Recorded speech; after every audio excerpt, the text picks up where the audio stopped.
Bien, reiterado buenos días, estimados alumnos de la Escuela Profesional de Física del curso de Métodos Teóricos de la Física 2, Grupo A. Y bien, hoy día vamos a continuar con nuestra sesión de clases, quinta sesión ya, ¿no? Y vamos a presentar pantalla. Por favor, a ver, me avisan si están mirando mi pizarra. Sí, profesor, sí se ve. Ya, muy bien. Entonces, vamos a comenzar. Hoy vamos a ver, cambiamos un poquito de tema porque hasta ahora hemos estado estudiando las formas canónicas de las ecuaciones diferenciales parciales de segundo orden con dos variables y lineales, ¿verdad? Sin embargo, eso es importante para nosotros porque ahora vamos a aplicar todo ese conocimiento. Entonces, es la segunda parte del capítulo, problemas típicos con ecuaciones diferenciales parciales en física. A ver, vamos a compartir el link, el enlace a nuestra sesión. Por favor, Oscar, entonces cada cierto tiempo vas compartiéndolo para tus compañeros que van ingresando. ¿Ya? Ingresa un poquito tarde. Bien, entonces, a ver, les decía de que vamos a la segunda parte del capítulo. Esto se trata sobre problemas típicos con ecuaciones diferenciales parciales en física. En la plataforma DUTIC ya está colocado, ¿no? Siempre coloco los temas y los temas que se van a tratar en ese capítulo, en este tema, ¿no? Y también tenemos un foro de preguntas y respuestas nuevo, entonces vayan por ahí hacen sus preguntas, por favor. Bien, entonces, a ver, les he preparado esto como cosa inicial, después ya vamos a seguir trabajando. Problemas típicos con ecuaciones diferenciales parciales en física. Ahí hay un montón de faltas ortográficas. El problema es que no puedo, si coloco las faltas o las tildes donde deben ser, cuando saque el PDF no van a salir esas letras, no sé por qué problema tiene, entonces mejor lo dejo así. ¿Ya? Entonces ustedes van a disculpar eso porque pareciera que hubiera un montón de faltas de ortografía, pero no es eso. Aunque en algunas he puesto, pero no he debido poner. Bueno, problemas típicos con ecuaciones diferenciales parciales en física. Esto se trata de lo que habíamos hablado en la primera sesión, ustedes recordarán, de que a partir de un fenómeno físico, que nosotros lo observamos bajo el método científico, no logramos identificar las leyes físicas que están comprometidas en el fenómeno y esas leyes se matematizan, ¿no? Las expresamos en formulación matemática, comúnmente en cálculo diferencial, y luego de eso las unimos todas, ¿no? Bajo unas herramientas matemáticas sencillas, ¿no? No es una cosa complicada introducir una ecuación en otra y así. Y bueno, y logramos el modelo matemático, que son ecuaciones diferenciales parciales, comúnmente las del tipo que hemos estado estudiando, segundo orden, lineales y de dos variables. Puede ser más, a veces es de tres variables, comúnmente a veces es de tres hasta de cuatro. Sin embargo, nosotros vamos a tipificar estas ecuaciones como las hemos estado estudiando hasta ahora, como problemas parabólicos, hiperbólicos y elípticos. Entonces, en este caso, vamos a hablar de problemas parabólicos. Por hoy día. Hoy día vamos a ver las aplicaciones de problemas parabólicos en los fenómenos físicos, en la naturaleza. Y en la próxima sesión estaremos hablando de hiperbólicos y la siguiente quizás ya de elípticos y ya estamos terminando también este capítulo. Bien, entonces, a ver, nuestro trabajo va a ser crear modelos. Entonces, vamos a hablar en el sentido físico ahora de la ecuación de difusión. La ecuación de difusión puede ser difusión de calor, en este caso se está difundiendo energía, o puede ser difusión de materia, y en este caso se estaría difundiendo materia, es el caso de fluidos, gases, líquidos, ¿no? Entonces veamos, ¿en qué fenómenos físicos? Y hay muchos más, estos son solo un ejemplo, ¿no? Para poder ya, dar unos casos en los cuales en la naturaleza se encuentra una ecuación de difusión, que es una ecuación parabólica. Y tenemos, por ejemplo, la conducción de calor en sólidos. Nosotros vamos a comenzar a trabajar este fenómeno de conducción de calor en líneas, en barras unidimensionales. Y luego vamos a extender hasta la forma tridimensional. Vamos de lo más simple a lo más complicado. Entonces, como decía, entonces, un fenómeno físico en el cual se manifiesta la ecuación de difusión es la conducción de calor en sólidos. Ahí vamos a ver varias leyes, por ejemplo, la ley de Fourier de transporte de calor, de flujo de calor. Vamos a ver la ley de Newton de intercambio de calor. Vamos a ver la ley de conservación de energía. Y con esas tres leyes vamos a construir el modelo matemático, que va a ser una ecuación parabólica. Otro fenómeno, como les decía, es la difusión de materia, ¿no? El transporte de materia. En el caso puede ser para la difusión de gases y líquidos. También sigue la ecuación, son ecuaciones muy similares a las de conducción de calor. Es que se trata que en calor estamos hablando de transporte de energía y en gases y líquidos estamos hablando de transporte de materia. Y si vamos un poquito más adelante a los conocimientos que se han adquirido ya con el tiempo, materia y energía son lo mismo, ¿no? Entonces es lógico de que las ecuaciones también de los fenómenos físicos al último redunden de ser las mismas o muy parecidas, muy semejantes. Después también, siguiendo con la difusión de gases y líquidos, una aplicación bastante interesante de la ecuación de difusión es la absorción y la difusión de partículas contaminantes en la atmósfera. Una cosa que la gente se dedica y estudia y hace investigación también bastante fuerte sobre esto, ¿no? Existen contaminantes primarios como son el dióxido de azufre, el monóxido de carbono, el ozono, qué sé yo, son contaminantes que vienen directamente de las fuentes naturales. Pero sucede que esos contaminantes se volatilizan y podrían llegar a lugares altos en la atmósfera, ¿no? Capas más o menos altas en la atmósfera, y combinarse con el vapor de agua que existe por allá, por las nubes. Y al combinarse, generan una reacción química y podríamos tener óxido de nítrico ácido sulfúrico, ¿no? O otras cosas, ácido nítrico, ácido sulfúrico, y otros contaminantes que se les llama secundarios. Todos ellos, ¿no? Ese fenómeno de transformación química, esos fenómenos de difusión, esos fenómenos de otros casos, ¿no? Como puede ser convección o radiación o otros efectos, pueden ser modelados en expresiones matemáticas y al final encontrar una ecuación matemática, una ecuación diferencial parcial más o menos extensa, hasta de repente de forma no lineal, ¿no? Y a veces bastante complicada, ¿no? Que solamente con métodos numéricos podemos resolver, pero tener cuidado, los métodos numéricos no son la panacea, ¿no? De encontrar soluciones, porque los métodos numéricos necesitan de controlar el error que se obtiene en las respuestas. A veces tanto error, a veces algunos métodos provocan tanto error que los resultados son totalmente fuera de lo que debería de ser. Entonces, tener cuidado con eso. Un modelo teórico, si ustedes logran un modelo teórico de solución de esos problemas, con seguridad es cierto y al 100%, ¿no? Eso es lo bueno de los métodos teóricos. Por eso los estamos estudiando también. Y para que tengan también base para poder hacer también programación, ¿no? Cuando analicen métodos numéricos, elemento finito y todos esos métodos especiales, ¿no? Que se hacen en programación. Bien, otra aplicación donde vemos la ecuación de difusión, la ecuación parabólica, es la difusión de neutrones en reactores nucleares. Comúnmente los reactores nucleares tienen cierta simetría, ¿no?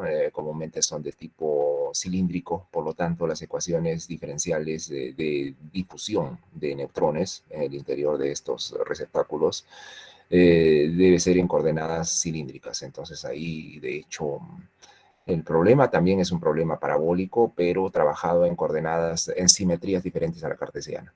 Entonces, como que complica un poquito. De hecho, la difusión de neutrones, pues se trata de esta reacción en cadena que sucede cuando tenemos sustancias radioactivas en el interior, por ejemplo, de agua neutra, ¿no? Cuando chocan estos núcleos, ¿no? Los núcleos físicos de partículas que se pueden fisionar, o sea, son partículas radioactivas. Entonces, esos neutrones se escinden del núcleo, salen del núcleo y salen a una velocidad tremenda, a unas velocidades cercanas inclusive a la velocidad de la luz, y estos chocan y van generando, y chocan con otros núcleos que generan la salida de otros neutrones y así, ¿no? Padres, hijos y como les llaman en física nuclear.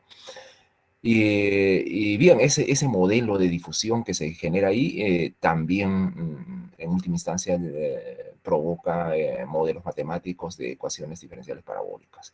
Y no solo la difusión de neutrones, es una cosa un poquito más abstracta, todavía sucede en los semiconductores. Cuando ustedes trabajan con semiconductores, hay algo que le llamamos electrones de conducción Y también hay algo que se llama huecos de conducción. Sin embargo, esos huecos son partículas virtuales, ¿no? Que son más bien las desocupaciones que realizan, o sea, esos lugares desocupados que van dejando los electrones de conducción. Y todos estos electrones y huecos van generando un modelo de movimiento en difusión. Y también ahí se presentan las ecuaciones parabólicas, ¿no? O sea, el campo es bastante grande y hasta un campo bastante virtual, como les estoy diciendo, ¿no?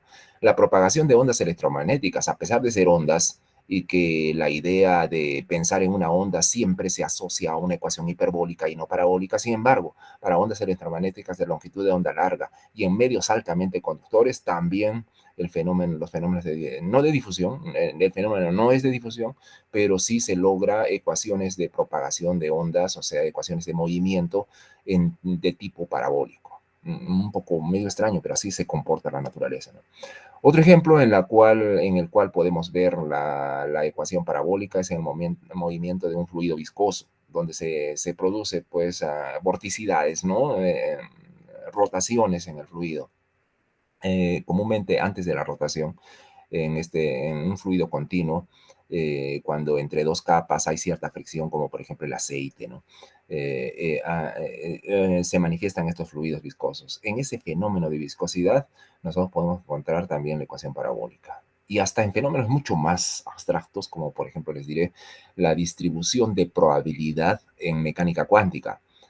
La distribución de probabilidades en mecánica cuántica, inclusive nosotros ni siquiera la observamos, ni siquiera la podemos medir en algún experimento. Lo que medimos de la distribución de probabilidades en mecánica cuántica es los valores medios de grandezas físicas, la probabilidad de que un evento cuántico suceda entre un intervalo de tiempo o espacio. ¿Ya? Eso es lo que medimos con la distribución de probabilidades, pero no la distribución de probabilidades. Esa es una cosa algo abstracta que sale de la solución de la ecuación de Schrödinger. Entonces, cuando hablamos de esa cosa abstracta, también se comporta como un fluido. Cuando pasa en un medio en el cual tenemos potenciales diferentes, ¿no? Potenciales, hablo de barreras cuánticas, ¿no? De huellas cuánticas y cosas de esas. Entonces, cuando la distribución de probabilidad pasa, cosa abstracta, no vamos a pensar que hay un fluido que está pasando, pero se comporta abstractamente como un fluido. Y ese fluido también tiene modelos y ecuaciones de difusión y ecuaciones parabólicas. Es bastante interesante, ¿no? Pensar así. Bueno, entonces les he dicho de que en física, desde la manera más natural hasta la forma más abstracta, podemos aplicar la ecuación parabólica. Empecemos a ver con la conducción de calor en una dimensión, como dijimos, ¿ya? Un modelo el cual me hable sobre la difusión de calor en una dimensión. Para eso yo necesito conocer, lo primero que tengo que conocer es, las leyes físicas que están comprometidas en el fenómeno. Entonces, para eso, a ver, comencemos. Vamos a dibujar acá unas, sí, puede ser con líneas. Empecemos dibujando una barra, ¿no? Una barra por la cual vamos a transmitir calor, un flujo de calor, ¿ya? Entonces, una barra de ese tipo y vamos a darle a ver, vamos a ponerle superficie aquí, un poquito más, eso, perdón. Entonces, la centramos bonito. Vamos para el otro lado. Ya, tenemos una barra. Vamos a asumir que esta barra tiene algunas condiciones especiales. Es tan larga y tan delgadita que el trabajo va a ser unidimensional. Entonces, estamos dando condiciones a esta barra o condiciones especiales para empezar el trabajo, ¿verdad? Entonces, es muy delgada para que el trabajo sea totalmente unidimensional. Perdón. Ahora vamos también a aislarla en la parte lateral, o sea, un aislamiento adiabático totalmente de tal manera que no fluya calor ni materia por esta superficie lateral. ¿Eh? No queremos que fluya nada. El flujo va a ser únicamente en la dirección del eje de la barra. Así entonces vamos a dibujar una flecha donde vamos a identificar la dirección de flujo. Démosle, cambiamos de color, pongamos un rojo a flujo de calor.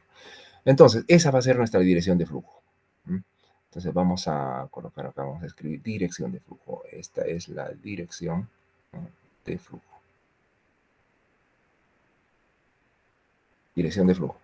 Ahora, lo que vamos a ver acá, dentro de la barra y en las diferentes posiciones de la barra, lo que vamos a encontrar es la temperatura. Imaginen que, por ejemplo, en un experimento de laboratorio, ¿no? Ustedes pueden colocar en cada punto de la barra lo más apretado posible bastantes sensores y esos pueden conectarlos bajo una interfase a la computadora y pueden estar determinando las temperaturas en todos los puntos de la barra, bueno, en la mayor cantidad de puntos de la barra y así podrían graficar una distribución de la temperatura versus la posición, ¿no? Entonces eso es interesante también.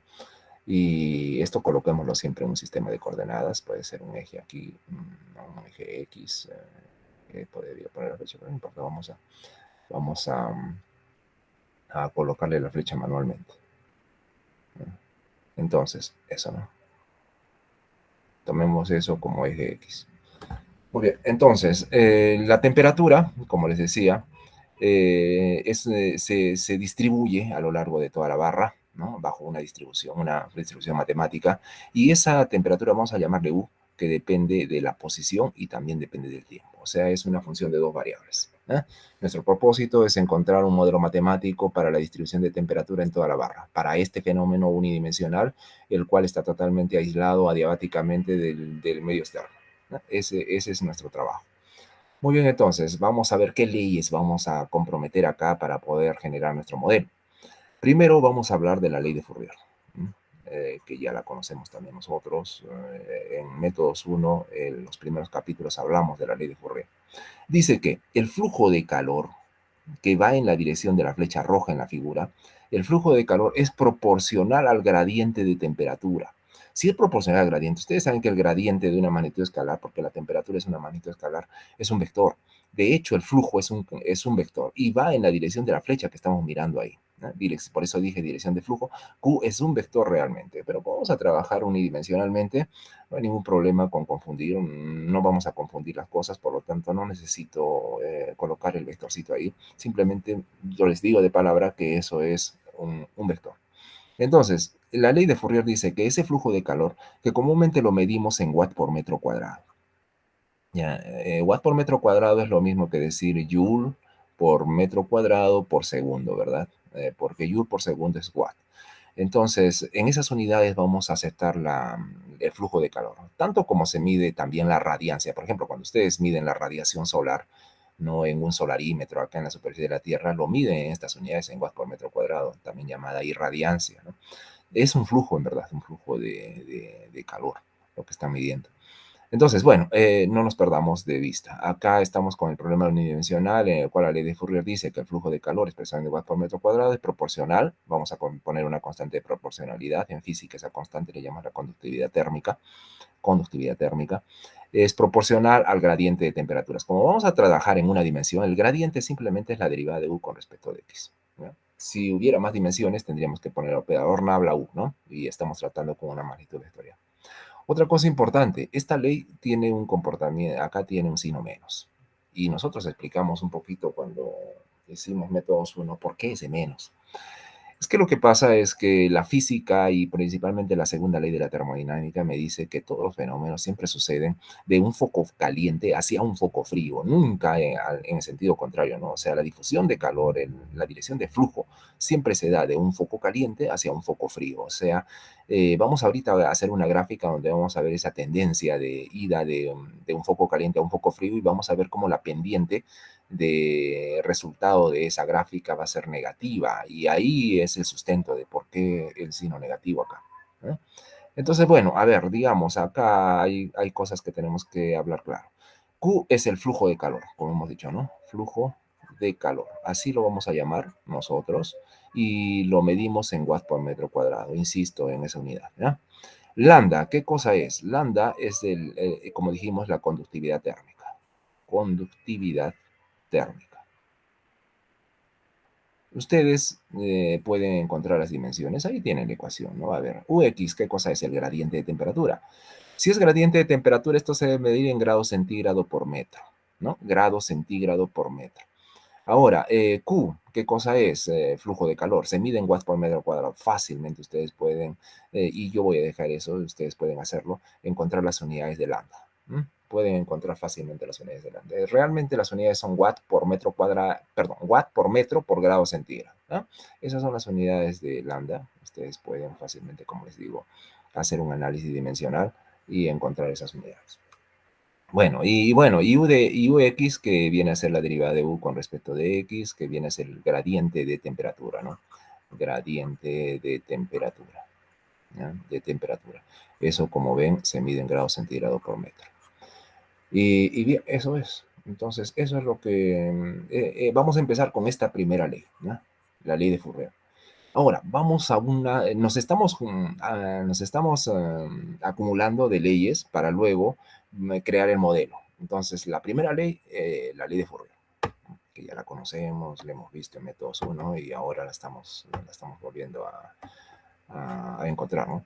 Entonces, les decía, a ver, justifiquemos ese signo menos de la ley de Fourier, ya como una nota, un complemento a lo que estamos haciendo. Entonces, tomemos aquí, a ver, el eje vertical, cambiamos de color para después dibujar. Luego vamos a dibujar el eje horizontal, el eje X. Entonces, también, un poquito más acá. ¿Listo? Entonces, en el eje X estamos viendo la posición, o sea, es como colocar la barra sobre el eje X, ¿ya? Colocar la barra sobre el eje X. Un extremo puede estar en el origen y el otro extremo en algún punto del eje X. Y acá arriba la temperatura, U de XT, ¿no? Simplemente voy a poner U. Entonces, ¿qué es lo que yo observo? ¿Qué es lo que observamos aquí? Encontramos que la temperatura se distribuye de esta manera. Miren, vamos a dibujar. Eh, no me está dando, no quiero rectas, pero vamos a dibujar las líneas acá y lo vamos a hacer con otro color que sea azul.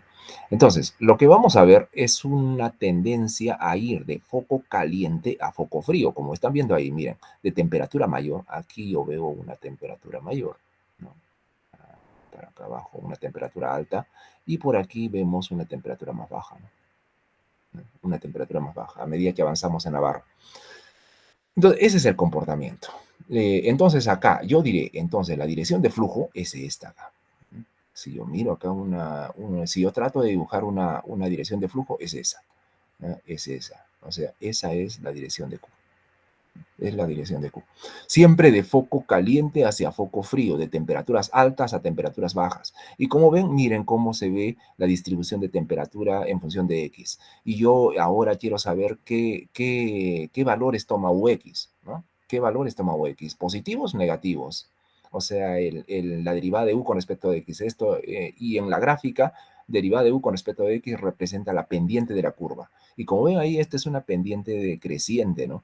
Y esta UX es negativa, ¿no? Es negativa. De esa manera es necesario entonces colocar ese signo negativo en la ley de Fourier para cuando multipliquemos por el gradiente de temperatura, que siempre es negativo, ¿no? Siempre va de foco caliente a foco frío de manera natural, porque de manera forzada, de manera artificial, podría ser al contrario, pero nosotros estamos hablando de la ley natural, no estamos hablando de cosas que suceden de forma excepcional, ¿no? Entonces, si el gradiente es negativo, entonces ese menos es necesario para que ese flujo de calor sea positivo en la dirección que estamos mostrando acá, ¿no? A la derecha. Entonces ya, ese es el sustento del signo en la ley de Fourier. Por otro lado, como les dije, vamos a usar otras leyes, ¿ya? Vamos a tratar de utilizar otras leyes y vamos a la siguiente, la ley de intercambio de calor de Newton. La siguiente ley es la ley de intercambio de calor de Newton. A ver, ¿qué vamos a ver ahí? Sucede que cuando hay un flujo de calor, ¿no? Y hay una diferencia de temperaturas entre dos medios,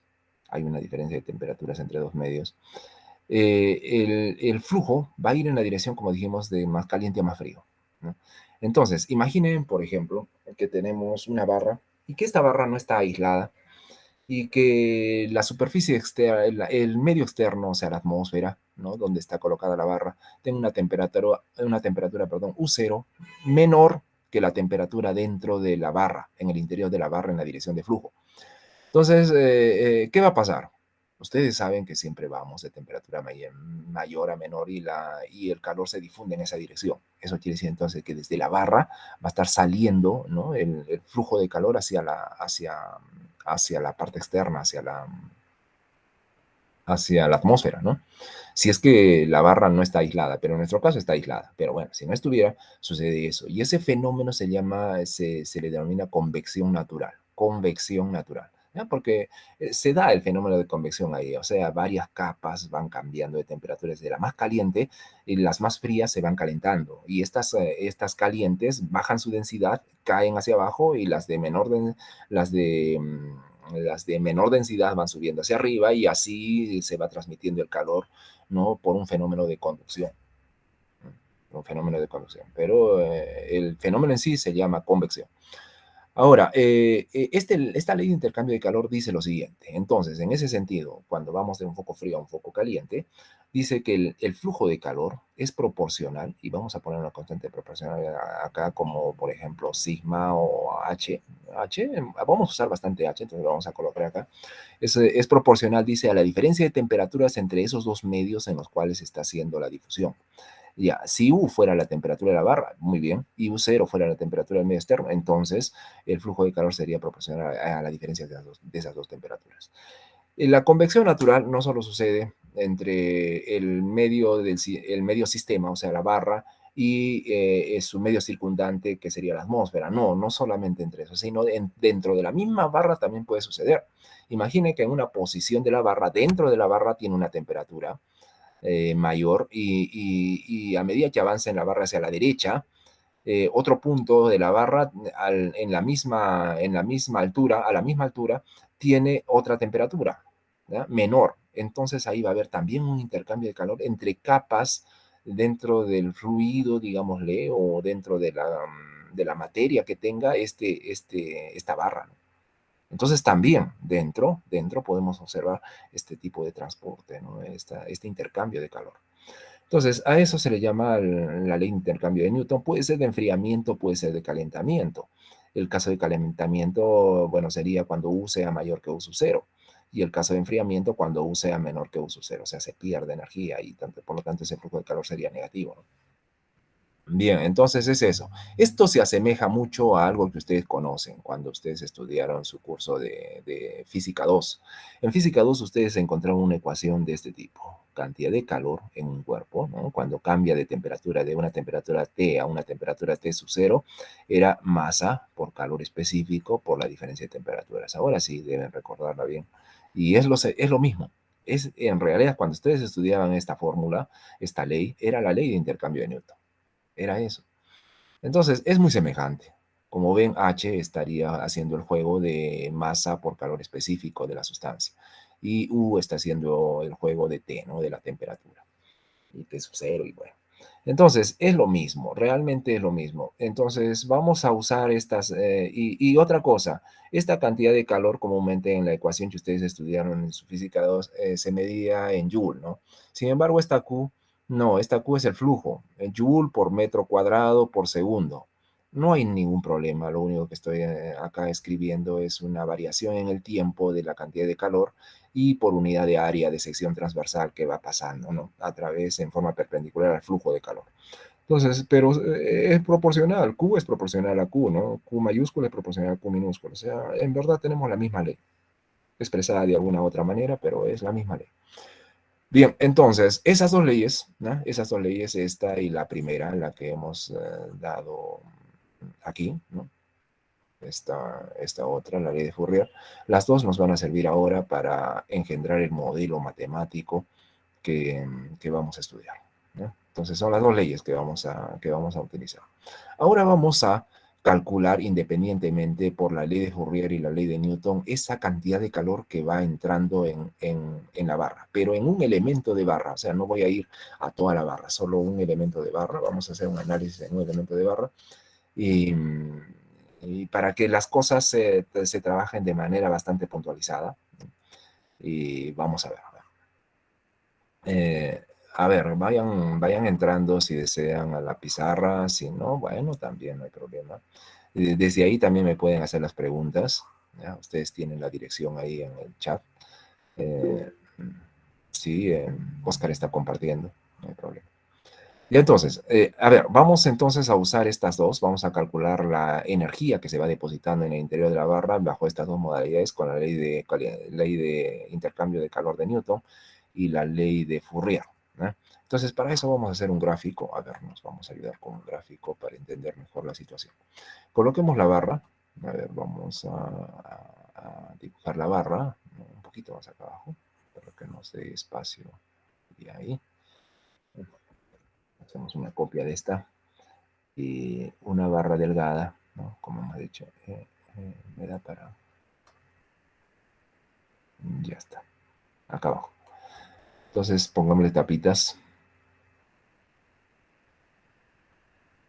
Ya, ¿no? Una copia de la tapita, de la otra tapita y llevémosle hasta acá. Ya, tenemos una barra, ¿no? Una barra. Vamos a aislarla lateralmente. Ya no voy a dibujar porque si no me va a quitar espacio, pero asumo que esta barra está aislada lateralmente, ¿eh? Seguimos con el aislamiento.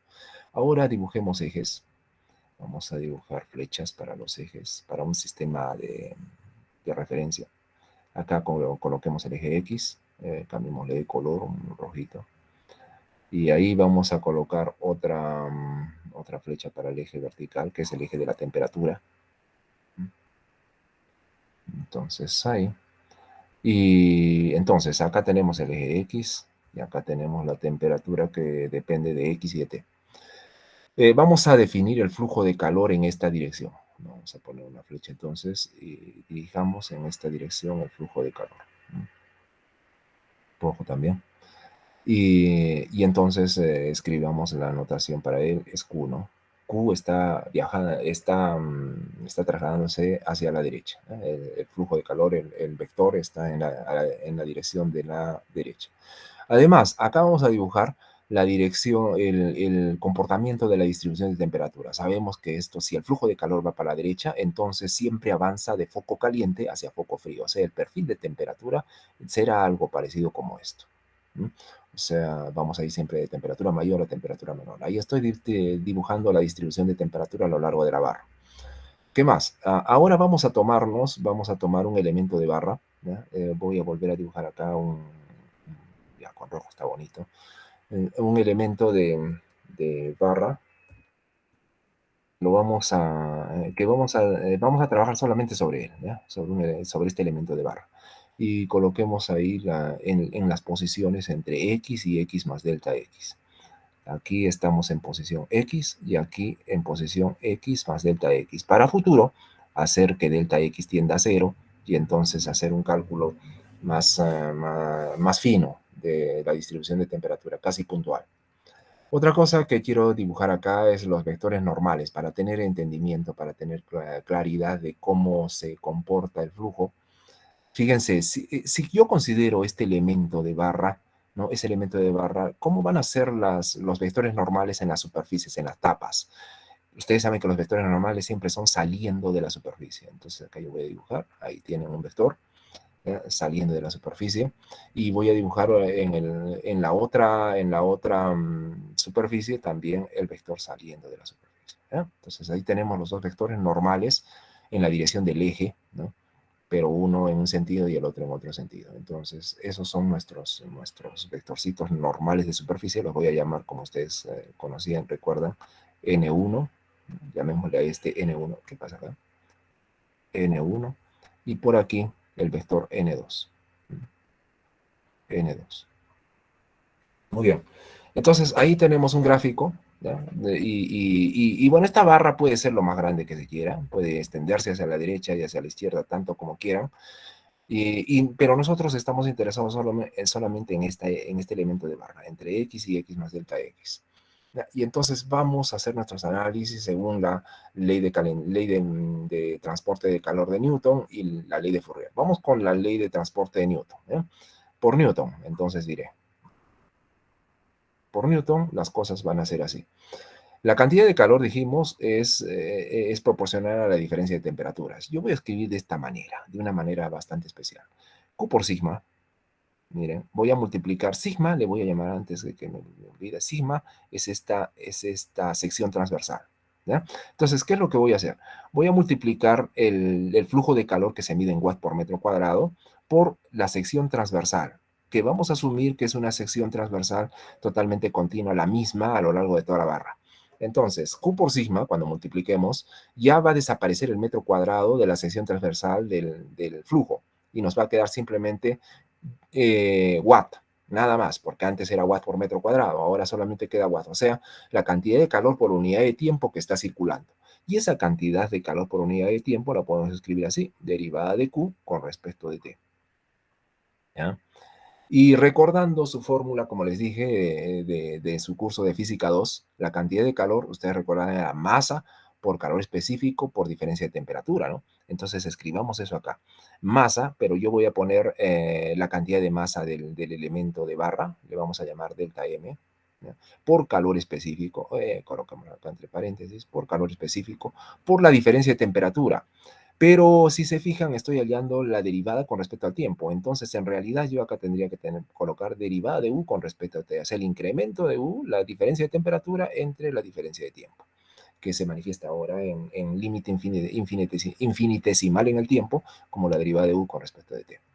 Bueno, recuerden que esto es UT, ¿no? En el simbolismo más comprimido para nosotros. Entonces, estamos aplicando la ley de Newton para la barra, para encontrar la cantidad de calor por unidad de tiempo que está circulando por la barra, ¿no? Esto se medirá en joule por segundo, ¿no? Joule por segundo o watt, como quiera. Entonces, ahora, quiero determinar la cantidad de masa dentro de la barrita. ¿Cuánto será la cantidad de masa? Vamos a asumir que ρ es la densidad de masa dentro de la barra, densidad volumétrica. Si tenemos la densidad volumétrica, nosotros sabemos que la cantidad de masa se puede encontrar como ρ por la cantidad de volumen, el volumen que tenemos acá. ¿Y cuánto es el volumen aquí? Aquí vamos a asumir como que fuera un cilindrito, como lo están mirando. La sección transversal es sigma y la longitud de la barra es delta X, ¿no? Del elemento de barra que estamos tomando, delta X. Entonces hay que multiplicar sigma por delta X y ese sería el volumen, ¿no? Perdón, sigma, no ρ, para que estoy colocando ρ otra vez. Entonces borramos eso. Y aquí sería sigma, ¿no? Sigma por, ¿qué dije? Por delta X. Bueno, pongamos así mejor. Sigma por delta X. Muy bien, eso entonces. Y por el calor específico y por la derivada de U con respecto de T, que vamos a expresarla en la notación más sencilla que conocemos. UT. Muy bien, tenemos eso. Ya, vamos a arreglar un poquito, que no quede tantos paréntesis. Acá es sigma. Entonces, ρ, sigma, conductividad térmica, delta X, así que acá se necesita porque se trata de un solo delta X por calor específico por la derivada de U con respecto del tiempo. Muy bien, eso es ¿qué pasó acá? No, acá no hay ningún lambda, ese paréntesis lo he confundido con lambda, perdón. A ver, ¿qué estoy haciendo? Borrémoslo, no va, ¿no? Eso, solo eso. Muy bien, ahora sí. Entonces, ya tenemos la cantidad de calor por unidad de tiempo que se está propagando debido a la ley de Newton en el elemento de barra. Ahora quiero usar la ley de Fourier. A ver si me da para hacerlo acá. Si no, pasamos a la otra, no hay ningún problema. Vamos a aplicar la ley de Fourier. La ley de Fourier dice que la cantidad de calor, ¿no? El flujo de calor es proporcional al gradiente de temperatura, con el signo negativo, con el lambda que yo lo estaba poniendo por acá arriba. Entonces, vamos a hacer algo parecido que en la ley de Newton. Vamos a multiplicar por sigma al flujo de calor, ¿ya? Si multiplico por la sección transversal de la barra al flujo de calor, vamos a tener acá, según la ley de Fourier, menos lambda, ¿no? Por sigma, por la temperatura, el gradiente de temperatura derivada de U con respecto de X. Pero cuidado, hay dos flujos de calor, ¿no? Dos términos aquí en la derecha, no es uno, porque está entrando por esta superficie y está saliendo por esta otra. Entonces, fíjense, si está entrando por acá y la dirección de la normal está opuesta a la dirección de flujo, eso quiere decir que me da un aporte negativo en el punto X. O sea, esto que estoy escribiendo acá sucede en X, no en el otro extremo, porque en el otro extremo sí el flujo está yendo en la misma dirección del vector normal. Y ahí vamos a tener lo siguiente, más lambda sigma UX, pero esto sucede en X más delta X. ¿Ya? Entonces, tener en cuenta eso, fíjense los vectores normales para poder determinar los signos en la suma de todos los aportes que puedan obtenerse dentro de la barra para la ley de Fourier para flujo de calor. ¿No? Muy bien, ahora sí. ¿Qué más? Dijimos que vamos a usar una tercera ley, que es la ley de Newton, ¿no? Vamos a usar, perdón, la ley de conservación de energía. Estoy mirando Newton y estoy hablando de Newton. La ley de conservación de energía. Hemos calculado la cantidad de calor por unidad de tiempo, el flujo de calor, la cantidad de calor por unidad de tiempo que está atravesando la barra. Con Q por sigma estamos viendo que es la cantidad de calor que se deposita en el interior. Y este es el flujo de calor desde la superficie izquierda hacia la superficie derecha. Entonces, realmente es lo mismo, debe ser lo mismo. Así entonces vamos a igualar las cosas, ¿ya? Vamos a igualar estas dos expresiones y vamos para el otro, para otra pantalla. Entonces, a ver, vamos a aplicar la siguiente ley, la conservación de la energía. Conservación de la energía. Bien. Entonces, Q sigma es lo mismo si lo hago por la ley de Newton, si lo hago por la ley de Fourier. ¿Ya? Entonces vamos a tener, con la ley de Newton hemos obtenido lo siguiente, recordando, ¿no? ¿Qué cosa era?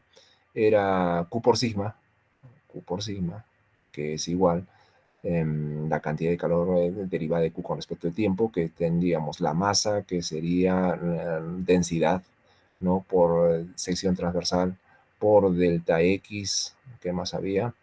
A ver, estoy recordando. Ahí está la sección. Este es rho, esto es delta X. ¿Qué más iba? Rho por sigma por delta X por el calor específico. Recordarán por la derivada de U con respecto de T. Y eso es igual a la ley de Fourier. La ley de Fourier decía, es proporcional a, aquí teníamos menos lambda por UX, ¿no? Por sigma, porque hemos multiplicado también por la sección transversal, sobre esto en X, y en X más delta X tenemos más lambda UX sigma, pero esto en X más delta X, ¿correcto? Listo. Entonces, yo puedo despejar de los dos términos finales. Aquí he hecho una triple igualdad, pero entre el segundo y el tercer término encontramos que UT, si despejo UT, vamos a tener lo siguiente. Esa es la derivada de U con respecto al tiempo. Pasamos al otro lado. Asumamos y hemos dicho que nuestra barra tiene sección transversal constante, ¿ya? O sea, es una barra rectilínea de sección transversal constante. Si es así, sigma se cancela en los tres términos y hay que tener mucho cuidado. A veces no sucede eso, ahorita vamos a hablar por qué, pero actualmente puede desaparecer ese valor de sigma y entonces tendríamos en este lado lo siguiente, ¿no? Dividiendo entre rho y entre delta X y entre C. Aquí tendríamos lambda sobre C rho, ¿ya? C y rho, estas dos constantes las vamos a poner acá. Y lo demás, ¿ya? El siguiente factor lo vamos a poner así. UX, fíjense, el positivo primero, que se ubica en X más delta X, y esto depende del tiempo también, menos UX en XT, en la posición X. Ya, y vamos a ver, para que no nos salga mal la línea recta acá, vamos a colocar la línea así. Ya cambiémosle de su color para que quede con el mismo color. Y dividido entre delta X, porque hemos pasado este delta X también dividiendo al otro lado. Correcto. Y eso. Ahora, de esta ecuación, de esta relación matemática, yo puedo llevar al límite cuando delta X tiende a cero. O sea, vamos a hacer puntual el trabajo. O sea, ese elemento de barra que tenía longitud delta X, vamos a hacer que delta X tiende a cero y se junten las secciones transversales lo más que se pueda y el comportamiento va a ser puntual. Entonces, en el límite, cuando delta X tiende a cero, nuestra ecuación ahora se comporta así. Derivada de U con respecto de T es igual a lambda sobre C rho por aquí tendríamos la derivada segunda de U con respecto de X, porque ya aquí tenemos la primera derivada, entonces esa razón de diferencias vendría a ser en el límite cuando delta X tiende a cero, viene a ser la derivada segunda. Este lambda sobre C rho, ¿no? La conductividad térmica, el calor específico de la barra por la densidad de la barra, si ustedes se dan cuenta, todos los términos son positivos. Lambda es positivo, C es positivo, rho es positivo. Entonces a eso vamos a darle un nombre especial ahora, una nueva constante que le decimos es lambda sobre C rho. Esta constante es llamada también de difusividad térmica, se le llama así, difusividad térmica. Si ustedes hacen un análisis dimensional de esto, que no es nada difícil, ¿no? Ya conocen las unidades de todas estas magnitudes, esto se mide en metro cuadrado por segundo. Esas son las unidades de la difusividad térmica. Bien, entonces estamos llegando finalmente a este modelo. UT es igual a alfa cuadrado UXX. Y como recordarán de la primera parte de nuestro curso, ¿no? De la primera parte de este capítulo, esa es una ecuación parabólica, ¿no? Esta es una ecuación parabólica. Y es la ecuación de difusión que habíamos hemos colocado como ejemplo esta ecuación muchas veces, ¿no?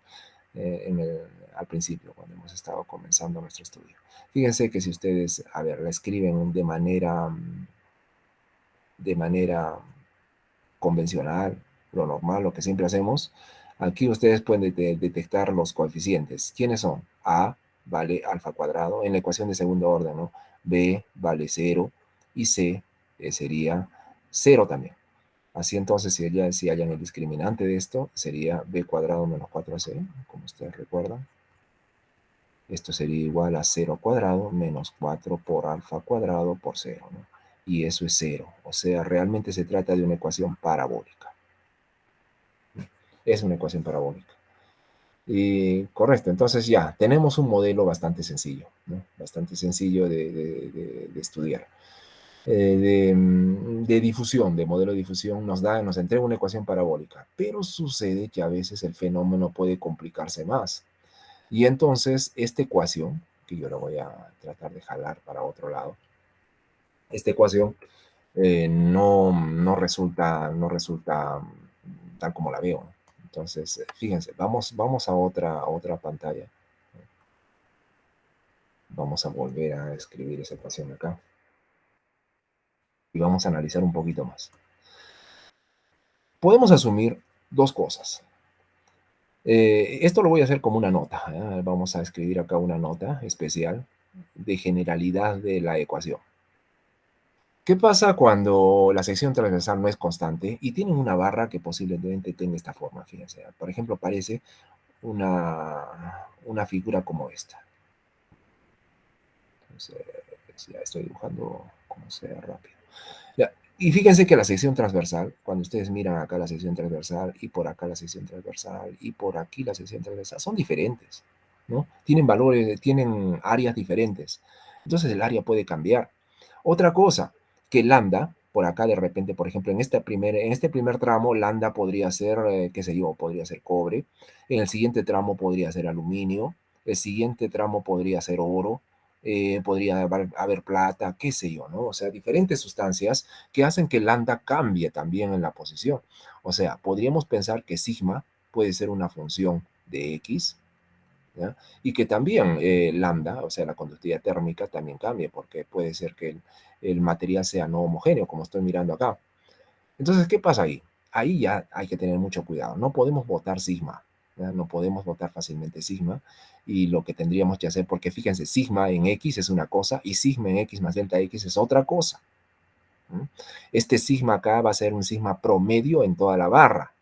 Entonces, hay que pensar de una manera un poco diferente. Entonces, ahí yo escribiría de la siguiente forma. Primero, rho sigma por delta X, ya dejemos delta X, no lo vamos a colocar, ¿eh?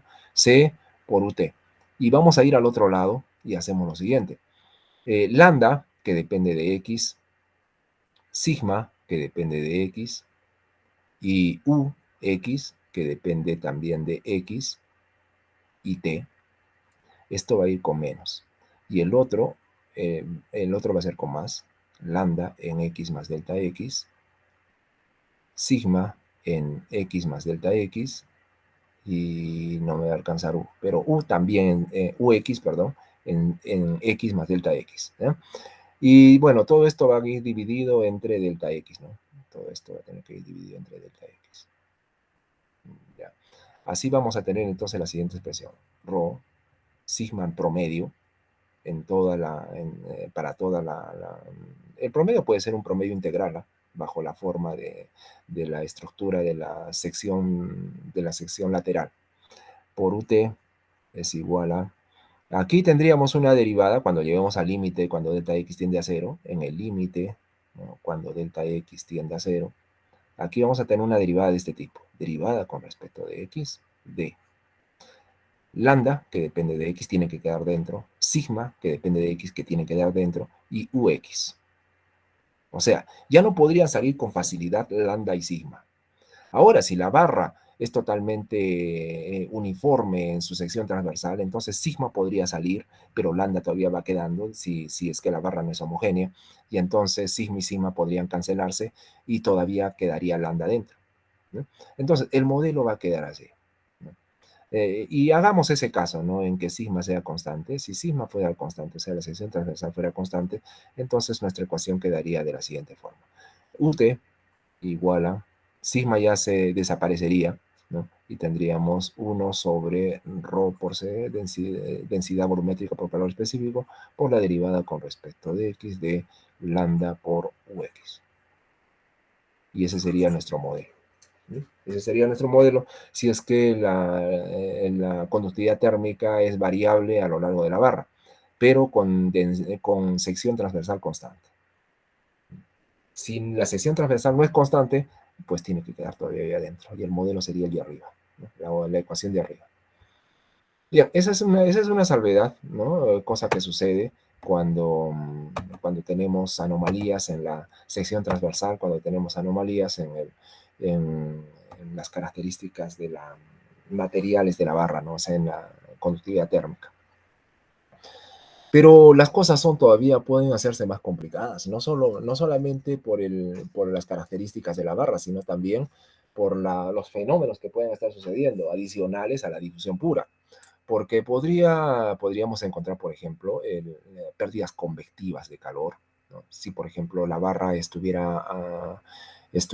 estuviera aislada adiabáticamente, o podría haber de repente una fuente interna de calor, que más bien nosotros llamamos fuente externa, o sea, algo que esté dando calor en exceso aparte de del fenómeno de difusión que está sucediendo. Estamos dando calor de repente por una resistencia eléctrica colocada dentro de la barra.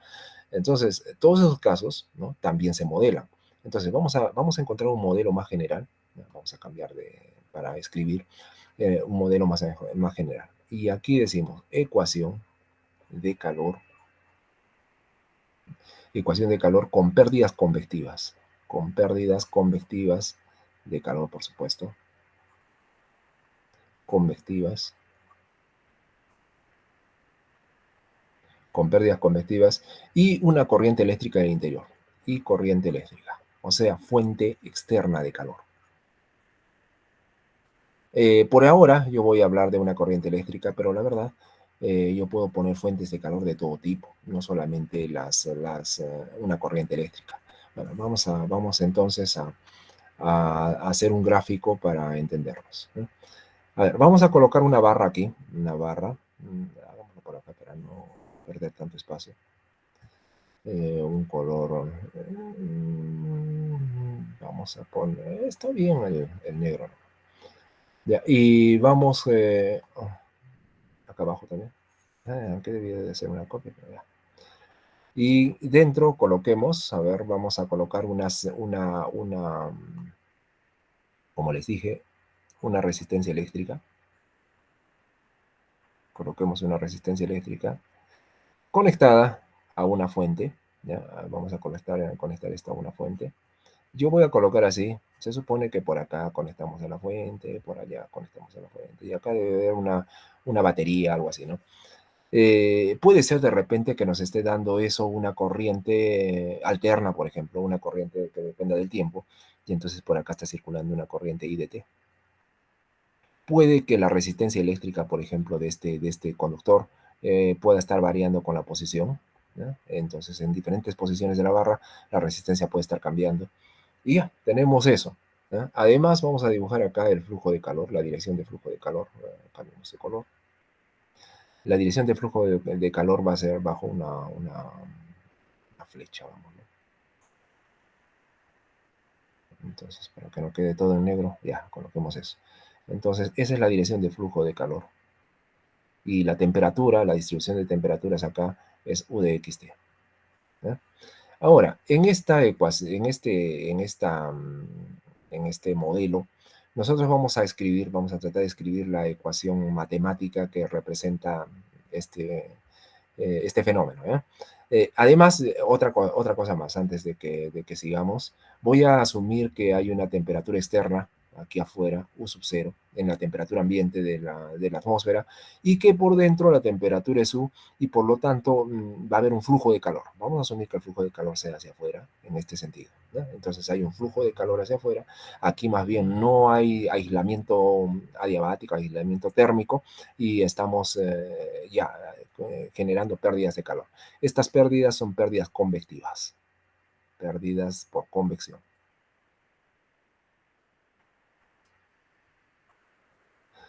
Listo. Entonces vamos con un modelo más general. A ver, hasta ahora nosotros sabemos y conocemos el siguiente modelo. A ver, lo voy a repetir.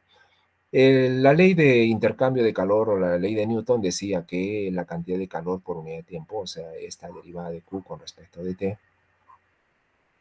decíamos que era sigma por Q, Q por sigma, o sea, el flujo de calor por el área de sección transversal, y eso era calor específico por de la sección transversal, por delta X, por la densidad, que esto es repaso, porque ya lo hemos hecho, por la derivada de U con respecto de T.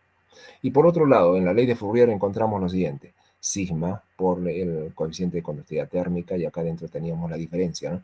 UX en X más delta X, pongamos así, menos derivada de U con respecto de X en X. ¿Vale? Eso era todo, hasta el momento, ¿no? Para el fenómeno de difusión. Pero ahora vemos que hay otras cosas. Hay pérdidas laterales convectivas de calor, y además hay una fuente externa de calor, una resistencia eléctrica que está dando más energía al sistema. Entonces debemos de considerar esas dos cosas. En el caso de las pérdidas convectivas de calor, lo vamos a hacer bajo la ley de enfriamiento de Newton, que dice que es proporcional a la diferencia de temperaturas. Pero hay una cosa importante. La sección lateral de este cilindro, de esta barra, la sección lateral, mientras más sección lateral haya, más pérdida vamos a tener, ¿no? Mientras la sección lateral sea más pequeña, ¿no? Y la barra sea más corta, las pérdidas laterales van a ser menores. Entonces va a haber una proporcionalidad con respecto a esa sección lateral y le vamos a llamar S a esa sección lateral. Entonces hay una constante de proporcionalidad, un coeficiente de intercambio de flujo, un proporcional, como estamos diciendo, a a esa sección lateral, y a la diferencia de temperaturas, como lo dice la ley de Newton, ¿no? De intercambio de calor, proporcional a la diferencia de temperaturas. Bu, la temperatura de la barra, y U sub cero, la temperatura del medio. ¿Qué más tenemos? También tenemos la energía que está dando, la energía por unidad de tiempo que está dando la corriente eléctrica, ¿no? Por ejemplo, como dije, podría ser una corriente alterna que depende del tiempo, y la resistencia en general podría ser una función que dependa y que varíe con X. Entonces, ¿cuánto es la energía por unidad de tiempo que está otorgando este dispositivo? Nosotros de electricidad sabemos I cuadrado por R, ¿sí? I cuadrado por R es la cantidad de energía por unidad de tiempo. Por supuesto que acá siempre hay constantes de proporcionalidad que nosotros no podemos controlar, que dependiendo de repente del ancho de la resistencia, dependiendo de algunas otras cosas, siempre debe haber una constante de proporcionalidad, que yo le puedo poner un beta, ¿ya? Y ese beta, vamos a asumir, otra cosa importante también es que la energía que estamos dando debe ser por unidad de longitud, ya que estamos tomando una barra, entonces es bueno clasificarla por unidad de longitud, esa cantidad de energía por unidad de tiempo, por unidad de longitud. Entonces asumamos que esto sea por unidad de longitud, y además, o podría ser que la resistencia también se defina como por unidad de longitud. Y como yo no quiero esas cantidades por unidad de longitud, vamos a multiplicar por la longitud de la barra para que desaparezcan esas unidades y nos quede la ecuación dimensionalmente correcta con energía por unidad de tiempo, simplemente, nada más, ¿ya? Entonces, por ejemplo, R tendría que estar en ohmio por metro, ¿ya? Para que tengamos esta expresión. Muy bien, entonces hasta ahí tenemos un modelamiento de todas las ecuaciones que podemos escribir para estos fenómenos adicionales. Otra cosa, S, que es la sección transversal, No, perdón, no es sección transversal, es la sección lateral. ¿Cuánto será? A ver, si esta barra tiene el ancho delta X, o sea, todo esto es delta X, y la sección transversal, perdón, la sección lateral, yo quiero encontrar la sección lateral, ¿cuánto será? Pues tengo que hallar el perímetro de la sección transversal, el perímetro de la sección transversal, y multiplicar por la longitud de la barra, y así encuentro la sección lateral. Entonces vamos a colocar perímetro por delta X. Eso será entonces en la sección lateral. Vamos a colocar acá mejor, sección lateral. Eso es lo que estamos calculando.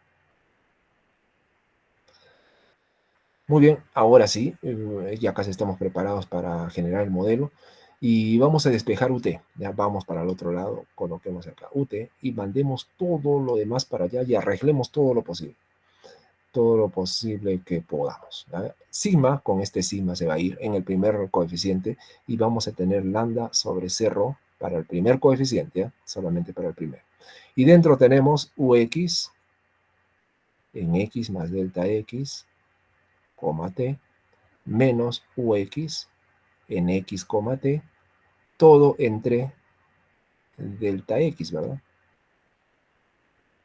Ya pasé delta X, ya pasé las constantes, seguimos. Ahora, este coeficiente acá, menos el coeficiente de intercambio de calor, según la ley de Newton, por S, que ahora es P por delta X. Ahora ese delta X va a cancelarse con el delta X de la izquierda. Y entonces me van a quedar solo aquí dividido entre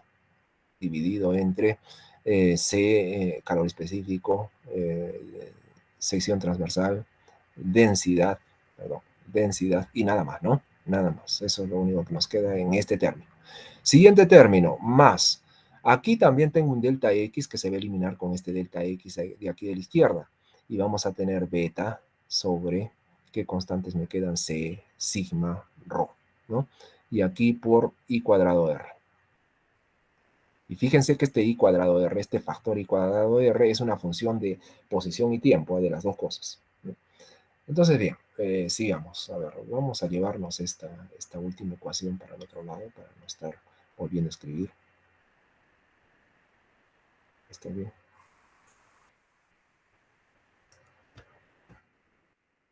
Y vamos, avancemos. Ahora el objetivo ya es armar el modelo, lograr el modelo final.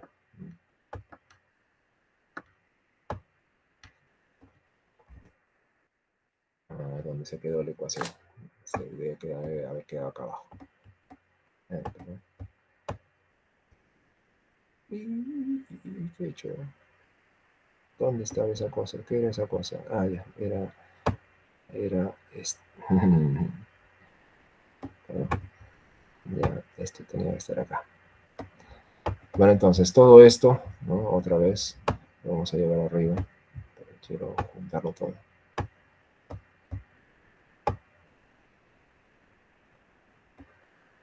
Nos vamos a arriba. Todo salió mal. No ha pegado todo. Bueno, entonces, vamos a hacerlo, ¿no? Vamos a otra vez. Está bien. Este.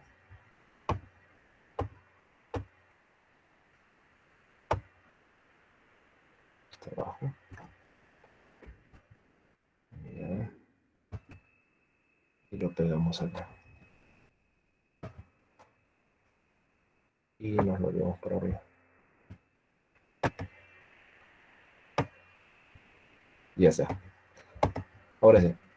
Ya, tenemos la ecuación. Entonces vamos ahora a tomar los coeficientes y hacer algunas cosas acá. Acá siempre ha quedado, ¿no? Acá había un U menos su 0, ¿no? Acá faltaba un U menos su 0, perdón. Ya. Muy bien, entonces vamos a escribir esto de la siguiente forma. Lambda sobre cerro es la difusividad térmica, como ya conocemos. Vamos a llevar de una vez al límite cuando delta X tiende a 0. Y entonces esto aquí sería la derivada segunda de u con respecto a x, como ya sabemos, ya eso también lo hemos hecho. Ahora, vamos a hacer que este coeficiente menos h sobre c sigma rho menos, ese menos es arbitrario, porque en este caso estamos hablando de pérdida, pero podríamos haber muy bien hablado de ganancia, y entonces ese signo podría ser positivo. Entonces, todo con signo y junto lo vamos a escribir como un coeficiente beta, ¿ya? Entonces acá tendríamos más beta por la diferencia de temperaturas U menos U sub 0. Y por último, este también, acá tenemos otro. Cuidado, este llamémosle mejor beta 0 para que no se confunda con el beta que tenemos acá. Y este último coeficiente beta sobre C sigma rho, ¿ya? Le vamos a llamarle otra constante, que podría ser un lambda si lo desean. ¿Ya? Pueden poner un lambda acá. I cuadrado R, ¿no? Por I cuadrado R. Y así tenemos una expresión más general, ¿ya? Donde veo con pérdidas convectivas de calor, veo fuentes externas de calor. Fíjense que I dijimos que era una función del tiempo y R podía ser una función de la posición. Así todo este término podría en general, o sea, no solamente refiriéndonos a una fuente de resistencia eléctrica que está dando calor, podría ser cualquier fuente, f de xt. ¿Ya? Cualquier fuente, f de xt. Y así entonces finalmente escribo mi ecuación. Sería ut, ¿no? Derivada de u con respecto de t, igual a alfa cuadrado xx, más pérdidas convectivas de calor o ganancias convectivas de calor, eso depende de quién es mayor, u o u sub 0, ¿no? Y el otro término que dijimos son fuentes externas de calor, ¿no? Y ese sería un modelo más general para nosotros, ¿no? Una cosa más general, no tan sencilla como la difusión pura que hemos visto, ¿cierto? Eso entonces, borremos eso. ¿Por qué no sé? Ya, ahora sí. Ojo con algo más. F de xt no tiene por qué ser solamente esta función i cuadrado r. Podría ser, por ejemplo, yo me imagino, f de xt una fuente que esté provocando de repente radiación térmica. ¿Ya? La radiación térmica está dada por la ley de Stefan Boltzmann, que dice que la cantidad de calor por unidad de tiempo, o sea, esa cantidad, vamos a llamarle derivada de Q con respecto de T, ¿no? Es proporcional a la cuarta potencia de la temperatura absoluta, a U a la cuarta. Hay una constante que se llama la constante de Stefan Boltzmann, que se estudia en física moderna. Si ustedes están llevando ya física moderna, por ahí ya podríamos hablar, de repente entendernos mejor, pero ya es proporcional a la cuarta potencia. Es la ley de Stefan Boltzmann, como les digo. Boltzmann. Entonces, imagínense que una expresión como esta se coloca por acá, potencia u a la cuarta. Esa ecuación ya sería no lineal y eso ya es un poquito más complicado, ¿no? Y bueno, ustedes pueden complicar cuanto deseen y cualquier otro fenómeno puede suceder acá de fuente externa. De repente una fuente que está dando calor, qué sé yo, no sé, hay que imaginarse, ¿no? ¿Qué otras fuentes podrían estar dando calor a la barra? Está, una cocina está dando calor a la barra, yo creo que la ley de Stefan Boltzmann es lo más apropiado, ¿no? Entonces ahí habría que aumentar un término de potencia cuarta que hace que la ecuación sea no homogénea y ya no es muy fácil de resolver. Hay que ver técnicas especiales para resolver eso. Muy bien, entonces yo puedo complejar el modelo matemático bastante, ¿ya? Si lo deseo. Hasta hay otros modelos que todavía hemos olvidado. Hay un fenómeno de convección forzada. Imagine que nosotros estamos colocando un túnel de tiempo, un túnel de viento a la barra y adicionalmente le estamos dando una velocidad de viento, una distribución de velocidad de viento a la barra. Y entonces la temperatura va a ser forzada a cambiar más rápido que por la difusión pura o por la convección natural. Entonces a eso se le llama convección forzada. Y esos términos también se modelan. Yo no he hecho el modelo acá, ahorita voy a hablar de ese modelo también, entonces, pero ya sería un modelo más completo, ¿no? Y así puede generarse más modelos. A ver, me dicen por favor a ver si hay alguna pregunta o duda. Hasta el momento no hemos hablado nada de preguntas. A ver si vemos el foro, cómo anda.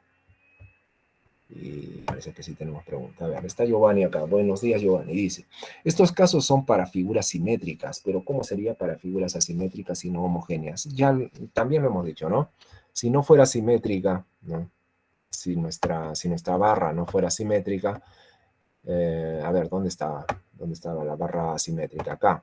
Si la barra no es simétrica como esta, o todo lo deforme que tú quieras, no hay ningún problema, ¿ya? Sigma es una función de X. Y al colocar sigma como función de X, tendrías este modelo acá. El que estoy mostrando con el puntero. Este acá, este sería el modelo más general, donde la sección transversal fuera totalmente amorfa, ¿ya? Y por supuesto, si tú quieres otros fenómenos adicionales como convección natural por pérdida de calor o ganancia de calor, convección forzada, fuentes externas, hay que agregar a esta ecuación esos otros términos. Eso, Giovanni. ¿Alguna otra duda? Pregunta. Pueden hacerlo por el micrófono también, pueden hacerlo por el chat, pueden hacerlo por la pizarra. Profesor, buenos días, disculpe. Buenos días. Con respecto a la difusión de calor en la parte de la ley de Fourier, el aporte que hace cada sección transversal, porque es Sí. negativo y positivo, el lado izquierdo y el lado derecho, Sí. también se debe al coseno, digamos al coseno de 0, al coseno de 180, porque creo que he visto que algunos Claro. flujos, el flujo magnético, por ejemplo, es un escalar, ¿no? Claro. Pero en este caso el flujo me está diciendo que es un vector, ¿no? Ujú. No sé si el coseno tiene algo que ver ahí. Y claro, es una proyección, ¿no? Y toda proyección es un producto escalar.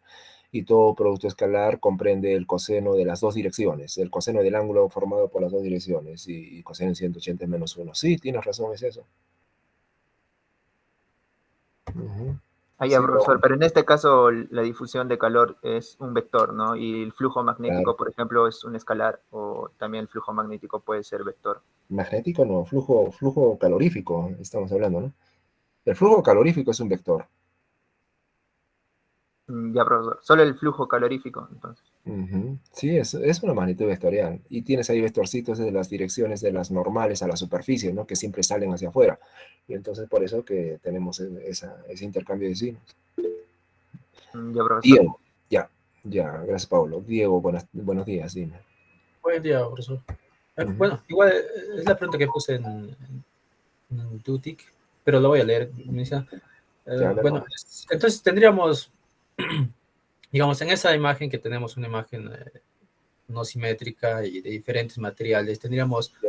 por ejemplo, hay cuatro, si quisiéramos resolver algún problema así, tendríamos cuatro ecuaciones de flujo de calor. No Para cada- bueno, mira, primero de que la técnica de solución acá no sería una técnica teórica. Acá tú tendrías que trabajar en una técnica numérica. Y cuando trabajas en técnicas numéricas, tú sabes de que puedes tomar un término, otro término en forma discreta, ¿no? Trabajar en forma discreta. Y entonces a medida que vas avanzando en X, vas a tomar un lambda de cobre, luego un lambda de aluminio, luego un lambda de oro, luego un lambda de plata y así. Claro, pero tú trabajas en diferencia finita, ¿no? Cuando se trabaja en diferencia finita es bueno porque es un trabajo discreto, no es un trabajo continuo. Entonces puedes ir modelando la suma, sumando las diferencias finitas para diferentes lambdas, ¿no? A medida que avances en la posición X. ¿Ya, Diego? Ya, Con profesor. seguridad. Sí, con seguridad el problema vas a tener que resolver por diferencia finita o algún método numérico. ¿Ya? ¿Alguna otra duda? A ver, ¿quién está ahí? Oscar, buenos días, Oscar, dime. Sí, profesor, buenos días. Mi pregunta es, cuando hizo la demostración de la ecuación con pérdidas convectivas y de corriente, ¿por Ya. qué los términos de convección y lo que aporta la resistencia se ponen en la parte de la ley de, parece que era la de transferencia de calor? ¿Por qué no se Ya, hicieron en el de primer, difusión. perdón, de difusión? Sí. ¿Por qué no se agregaron en el otro término? Sí, es que fíjate, el fenómeno de difusión es uno de los fenómenos más que suceden de ganancia y pérdida de calor. Lo que yo estoy escribiendo acá es una ecuación general de balance de energía. Y entonces, las energías que están comprometidas en este fenómeno general es la difusión, que es este término, la convección natural, que es este término, y las fuentes externas que pueden estar dando calor, que sería el otro término. nada, es solamente un balance de energía. Y sí puedo mezclar, no hay ningún problema. Total, son energías. Y energía más energía, estoy sumando cosas iguales, ¿no? ¿Ya? No hay ningún problema. Lo que estoy haciendo es un balance de energía. ¿Ya? Y el balance es difusión, convección y fuentes externas de calor. Todo en suma debe ser, según la ley de Newton, toda la cantidad de calor que está acumulándose dentro de tu sistema. No entiendo. Y otra pregunta era, en la última parte ya cuando sale la expresión final, no sé si podía repetir porque perdí el hilo y no sé en dónde desapareció lambda. Ya, Sí, sí. esta parte, ¿no? Ajá. Ya. Sí, ¿dónde apareció lambda, no? Pues, cuidado, este lambda no es la conductividad térmica, ¿ya? Es otro lambda que yo lo estoy colocando. De repente, si quieren, le pueden colocar un lambda cero. Ya. A ver, ¿qué he hecho acá? Hasta aquí todo bien, ¿no? Esta era la ecuación que habíamos tenido antes.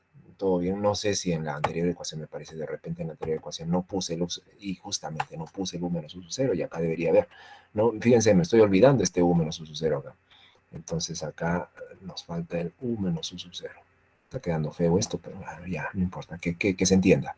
Eso nos faltaba. Ahora, como dice Oscar, ahora tenemos todo esto acá.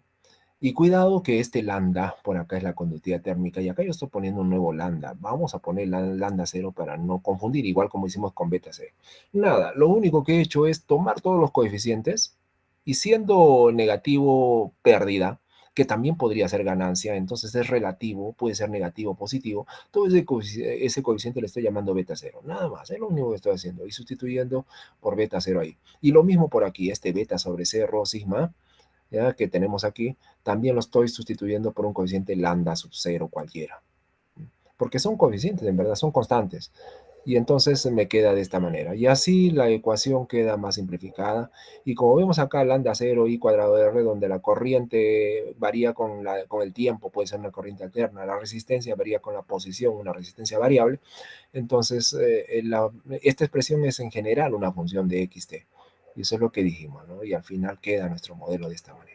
Una manera más simplificada, donde f de xt no necesariamente ahora, más general todavía, no necesariamente es una corriente eléctrica que está pasando por una resistencia, podría ser cualquier otra fuente de calor, como por ejemplo una fuente electromagnética, o sea, calor mismo, digamos una cocina que está acercándose, un fuego de una cocina que se está acercando a la barra, y eso se modelaría en la forma de la ley de Stefan-Boltzmann proporcional a la temperatura a la cuarta potencia.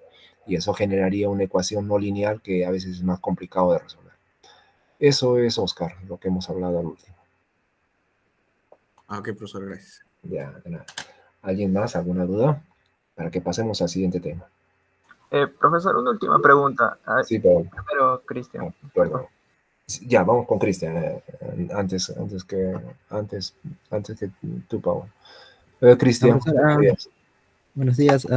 Las constantes K y C, he leído, ¿no? Que, por ejemplo, pueden ser constantes ya que esta variación es lenta. O sea, se pueden aproximar a constantes porque sean lentas, ¿no? ¿O es necesariamente así? O sea, tú me estás diciendo que C, el calor específico puede variar.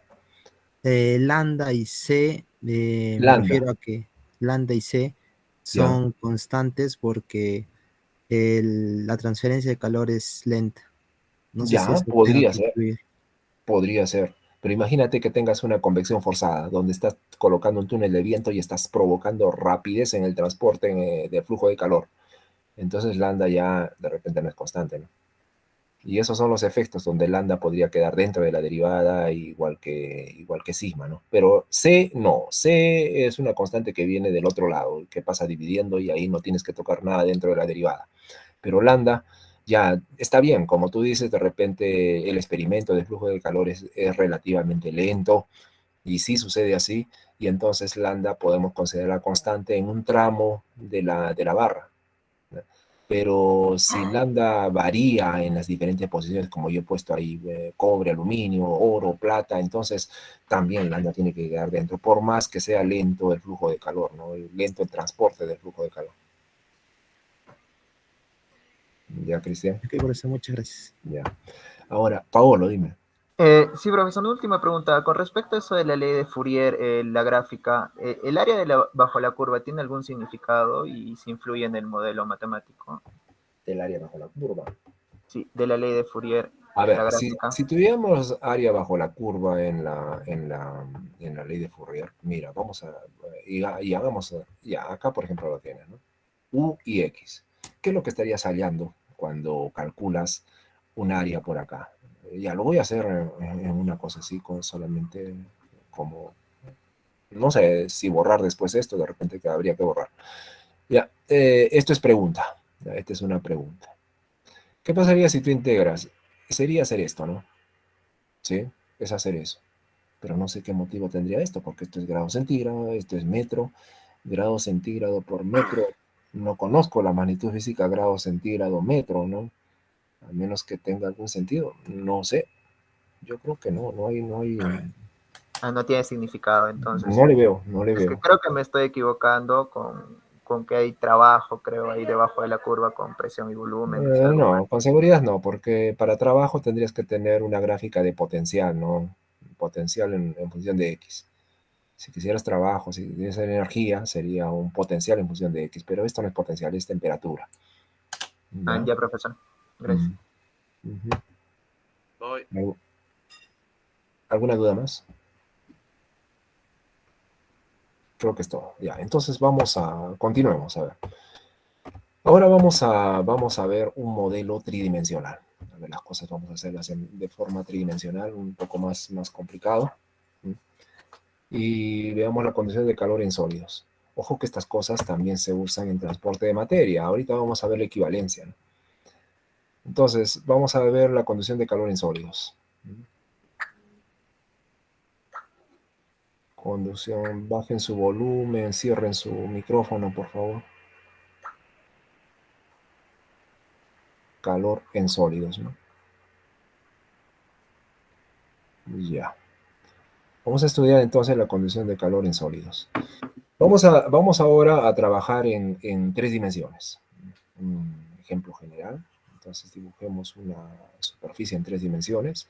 Y dentro, por supuesto, esta muestra es bastante grande. Entonces lo que yo quiero es tomar un elemento de la muestra, o sea, una celda tipo cubito, ¿no?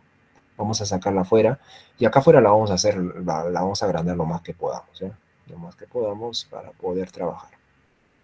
Entonces dibujo una celda, a ver si me sale lo mejor que se pueda. Nah. Ahora, sobre esta celda vamos a dibujar los flujos de calor. Entonces, primero por aquí, lo vamos a hacer con rojo, y acá hay flujo de calor atravesando este elemento de materia, ¿no? Entonces, esto es un flujo de calor, es un vector, ¿no? Como ya sabemos. Ahora sí tiene sentido de vector porque estamos trabajando en 3 dimensiones. Y vamos a descomponer este flujo de calor en las 3 dimensiones X y Z. Vamos a usar simetría cartesiana para que sea más fácil. Y vamos a dibujar esas direcciones de flujo en la figura de al lado, en la celda, ¿no? Entonces, vamos a suponer que el eje X sea por acá, lo vamos a hacer con rojo, y por aquí está entrando un flujo de calor, ¿no? Que le vamos a llamar QX, y por acá saliendo el mismo flujo de calor. Pero esto será en Q en X más delta X, ¿correcto? Ahora, para que nos salga mejor todavía, vamos a hacer en el eje Z, ¿ya? En el eje vertical. Entonces, vamos por aquí, cambiémosle de color, que sea un verde, por ejemplo, y también por abajo, ¿no? Por abajo también está entrando, ¿no? Está entrando también flujo de calor. Entonces, dibujemos por acá una flecha también en dirección vertical. Un color verde siempre. Y, la, y, la, y los flujos, ¿no? Aquí Q en Z y aquí flujo de calor en Z más delta Z. Estoy descomponiendo el flujo de calor en sus 3 coordenadas, ¿eh? O sea, este flujo de calor acá que está yendo en cualquier dirección en las 3 dimensiones, acá estoy descomponiendo en sus 3 dimensiones para poder hacer el trabajo más fácil, ¿no? ¿Qué más? Ahora vamos con otro color, no sé, un morado, y vamos a hacer flechas también. Y vamos en la otra dirección, que sería la dirección Y, ¿ya? Pues entrando por aquí, ¿ya? Va a entrar por ahí, y vamos a salir por el otro lado. Entonces entonces también una flecha, salir por la cara posterior. Y esta va a ser por aquí QY y por allá Q en Y más delta Y. Entonces, ese es el flujo. Y ahora vamos a generar el modelo matemático para una de las direcciones y por analogía lo vamos a hacer para las demás direcciones. ¿Ya? Todo va a ser por analogía. Entonces no es muy complicado. Vamos con azul. Ya. A ver, habíamos visto en una dimensión, repetimos acá las cosas rápido, en una dimensión habíamos visto que Q por sigma, ¿no? En este caso vamos a poner QX sigma X para trabajar solamente en la dirección X. Eso era igual a, según la ley de Fourier, era lo siguiente.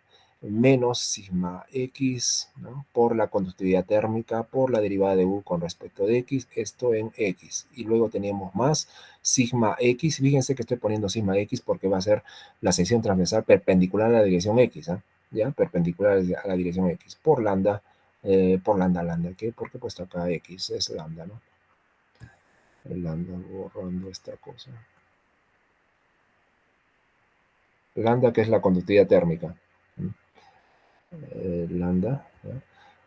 ¿Y qué más? Por derivada de U con respecto de X en X más delta X. Correcto. Es esto entonces. Estamos asumiendo difusión pura. No estamos acomplejándonos con todos los términos adicionales de convección y esas cosas.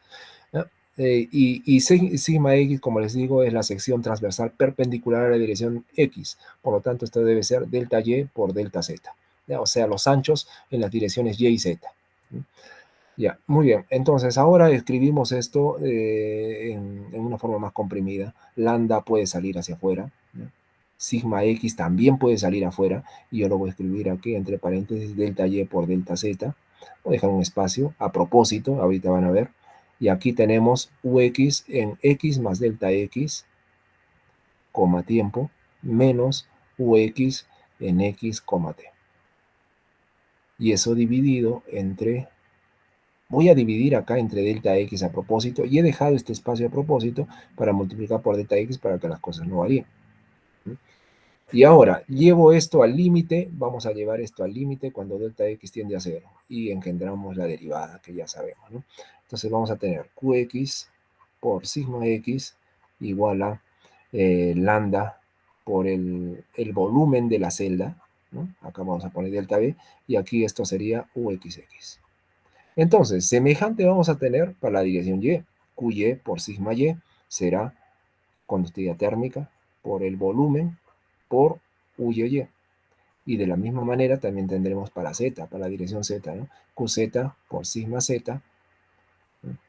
Es igual a la conductividad térmica por el elemento de volumen de la celda por UZZ. Y así tenemos entonces flujos en las tres direcciones. Pero multiplicados por sigma. Y ahora esto viene a ser la variación de calor por unidad de tiempo en las tres direcciones. Como calor es energía simplemente, entonces vamos a poder sumar acá en forma escalar, sin problema. Y sumando todo, o sea, para encontrar la cantidad de calor por la suma, vamos a sumar todas las secciones transversales, todos los casos, ¿no? Q por sigma I sería igual a la suma de los tres, o sea, QX por sigma X, ¿no? Aquí también pondremos I, más QY por sigma Y, más QZ por sigma Z, ¿no? Bueno, acá sería así. Y sumamos todo, a ver cómo está quedando por aquí, para mirar cómo vamos a sumar. Tenemos lambda y delta B constante en todos y después todas las derivadas segundas. Entonces vamos. Lambda por el volumen. Lambda por el volumen, que sería lo mismo para todas. Por la suma de todo, ¿no? UXX más UYY más UZZ. Que como sabemos, ahora yo veo acá el laplaciano, ¿no? Laplaciano de U. Muy bien, ahora, esa cantidad sumatoria de QI por sigma I viene a ser la derivada de Q con respecto de tiempo.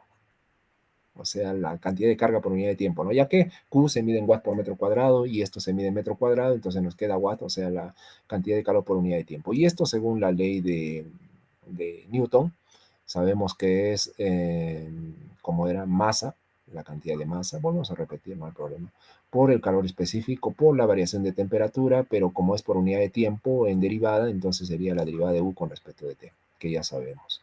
Acá delta masa sería la densidad por el volumen, ¿no? Por delta V, es C por UT. Y así, ahora, por la conservación de la energía, llegamos a lo siguiente, ρ por delta V por C por UT sería igual a todo aquello allá, lambda por delta V, ¿no? Por Laplaciano de U. Y logramos el modelo, fíjense, ¿no? Simplificando acá, delta V y delta V se van, y me queda la derivada de U con respecto a T es igual a lambda sobre ρ por C por Laplaciano de U. Y como sabemos, lambda sobre ρ C, al igual que en una dimensión, esto es la difusividad térmica, ¿no? Difusividad térmica. Por lo tanto, UT en 3 dimensiones sería alfa cuadrado por Laplaciano de U. Ahora, si hubiera términos adicionales, por ejemplo, una fuente externa de calor, podría yo escribir así, Q de RT, ¿ya? La fuente externa de calor, sobre ρ por C. Es fácil, no es difícil modelar este término, ¿eh?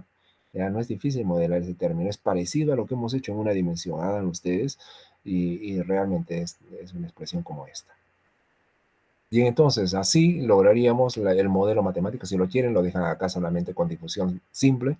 Si lo quieren, aumentan una fuente externa, en general QDRT, que puede ser una fuente de radiación térmica, puede ser una fuente de corriente eléctrica que está dando energía, puede ser un campo magnético, qué sé yo. O sea, el fenómeno que a ustedes más les plazca que pueda ser modelado, ¿no? Bajo estos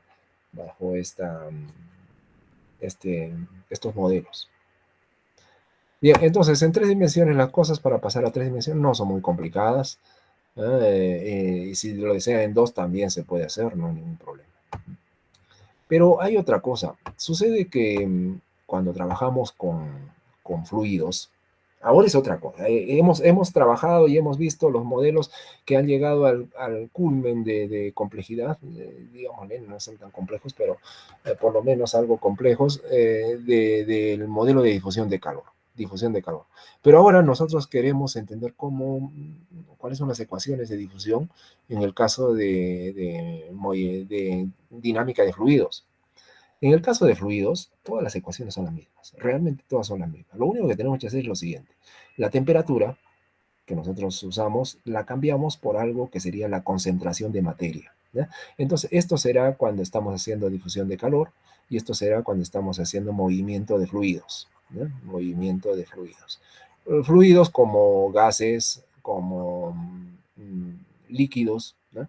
Entonces, ellos comúnmente, un líquido, un gas, se define, la cantidad de materia se define como una concentración, y la concentración para nosotros físicos, por ejemplo, son los kilogramos por metro cúbico, ¿no? Cantidad de masa por unidad de volumen.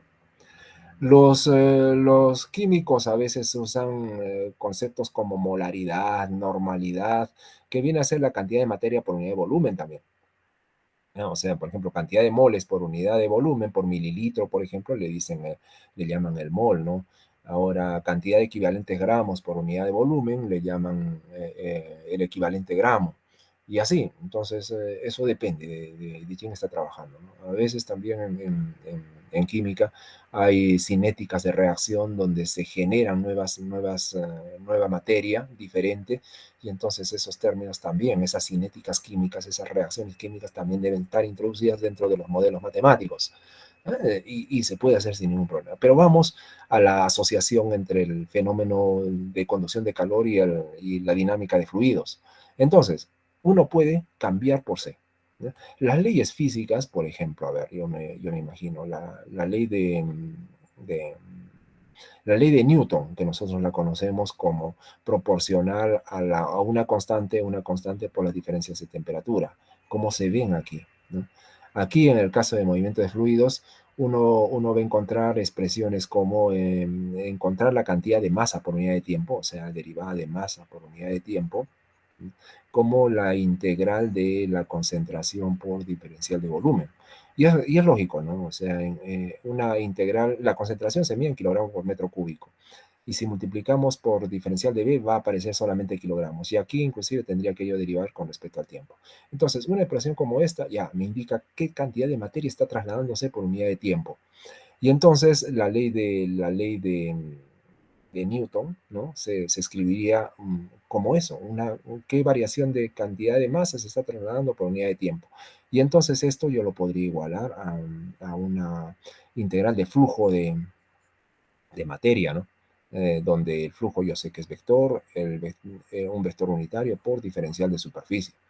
Y así como verán, la cantidad el flujo Q, ya, aquí también me faltó decir un poquito, el flujo Q en el caso de movimiento de fluidos viene a ser tendría unidades de kilogramo por metro cuadrado por segundo, unas unidades de ese tipo. Entonces, fíjense cómo suceden las cosas acá, ¿no? Q con metro cuadrado se va, nos queda kilogramo por segundo, que son las unidades de derivada de m con respecto a t. Este derivada de m con respecto a t me habla del transporte de materia, ¿no? Del transporte de materia. Y al final hay una correspondencia también proporcional a la cantidad de materia, a la concentración de materia, a la diferencia de concentración de materia, ¿no? Siempre andando también desde lo más denso hacia lo menos denso, así como sucede en la temperatura, desde el más caliente hasta el más frío, ¿no? El foco más caliente al foco más frío. Aquí también sucede desde las concentraciones más altas a concentraciones más bajas, ¿no? Y eso es favorecido también por la segunda ley de la termodinámica, ¿no? Ahora, ¿qué otra cosa más? Hemos visto la ley de Fourier que dice que el flujo de calor es igual a menos una constante de conductividad térmica y proporcional al gradiente de temperatura. Aquí, ¿cómo se ve? En el caso de movimiento de fluidos, también hay un flujo de materia que es proporcional y le vamos a poner acá igual a menos un coeficiente de difusividad de fluido, gradiente de concentración. También hay eso. Entonces, es análogo, de tal manera que las ecuaciones al último redundan para los dos casos de la misma forma. Por ejemplo, para el caso de movimiento de fluidos, que es lo que estamos hablando ahorita, sería una ecuación como la siguiente. Ct, la derivada de C con respecto a T, un coeficiente de difusividad térmica, alfa cuadrado, también le vamos a poner así porque siempre es positiva, ¿no? Es por el laplaciano de la concentración. Laplaciano de la concentración de sustancia. Y entonces, también una ecuación muy semejante, ¿no? Encontramos una ecuación tan igual como la ecuación de difusión de calor. Para materia también funciona. Entonces, cuando hagamos problemas y yo me refiero de repente a colocar U y estoy pensando en temperatura, o sea, difusión de calor, piensen que también estamos resolviendo un problema de difusión de materia. Es idéntico, o sea, las ecuaciones diferenciales son las mismas. Las leyes físicas también son muy semejantes. Y bien, entonces esa es la analogía y podemos escribir entonces un montón ahí de ecuaciones diferenciales también para la dinámica, para la difusión y absorción de gases, de líquidos, ¿no? Muy bien, ¿alguna duda, pregunta? Ahí estamos terminando con nuestra clase de día. Estamos terminando con algunos ejemplos, no todos, hay muchos más. Al inicio, en la introducción, hemos hablado de otros modelos también que existen para la ecuación parabólica, pero para muestra algunas, no todas, ¿no? Porque si no, nos iríamos trabajando con eso cuando acabamos. Y bueno, eso entonces por hoy día. En la próxima sesión vamos a estar haciendo ecuaciones hiperbólicas, modelos para ecuaciones hiperbólicas, o sea, movimiento ondulatorio. Y como les dije también, la siguiente estaremos hablando un poquito de problemas elípticos.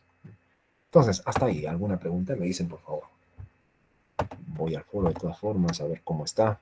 Si tenemos más preguntas por ahí. Cristian, supongo que es tu pregunta, ¿no? Anterior. Si no, me dices que sí es otra. David, buenos días. Estamos con los trabajos, ¿no?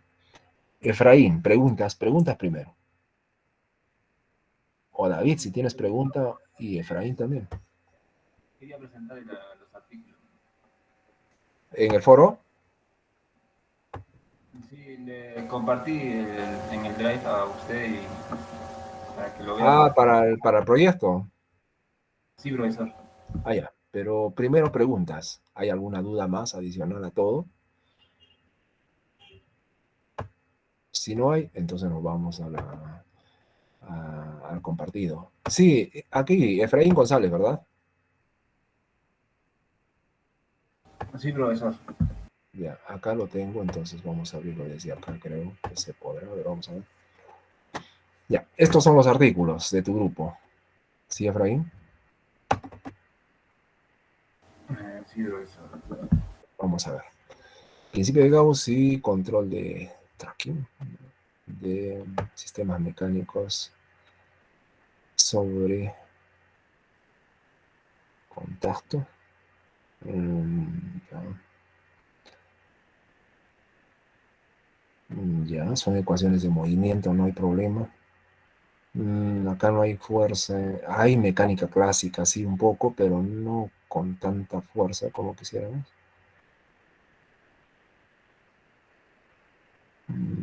Ya, hay bastante, miren, toda la herramienta matemática, por ejemplo, acá la hemos hecho. Ustedes conocen de esta herramienta matemática, solamente que acá no hay exactamente ecuaciones diferenciales parciales, ¿no? Son modelos matemáticos que sí están al alcance nuestro, ahí hay bastante análisis matricial, ¿no? Sí hay bastante análisis matricial, y sí está al alcance, no hay ningún problema, pero no está con los temas exactos de lo que nosotros hemos hecho, estamos haciendo en el curso, ¿no? A ver, vamos con otro. Esa es mi opinión sobre ese artículo. Método de Milstein truncado para ecuaciones diferenciales estocásticas no autónomas y su modificación. Ecuaciones estocásticas. Comúnmente son ecuaciones diferenciales con diferencias. No ecuaciones diferenciales de las que nosotros conocemos, sino ecuaciones en diferencias. Pero a ver, vamos a ver. Me parece bastante matemático. ¿Sí? Es un método muy matemático. No veo mucha física acá. Y si lo desean bien, pero se van a tender a la teoría pura, o sea, la matemática pura. Están resolviendo un problema matemático, no están resolviendo acá un problema físico. A menos que ustedes piensen en su aporte, colocar una aplicación física, ¿no? Si lo desean también. Pero yo creo que se metería en un gran lío, ¿ya? Porque es bastante matemática. Y tendrían que trabajar bastante, pero sin ninguna aplicación física aparente. Bueno, no me parece muy bueno. A ver, vamos a ver otro. Ecuaciones y diferencias para operadores. Igual, bastante matemático.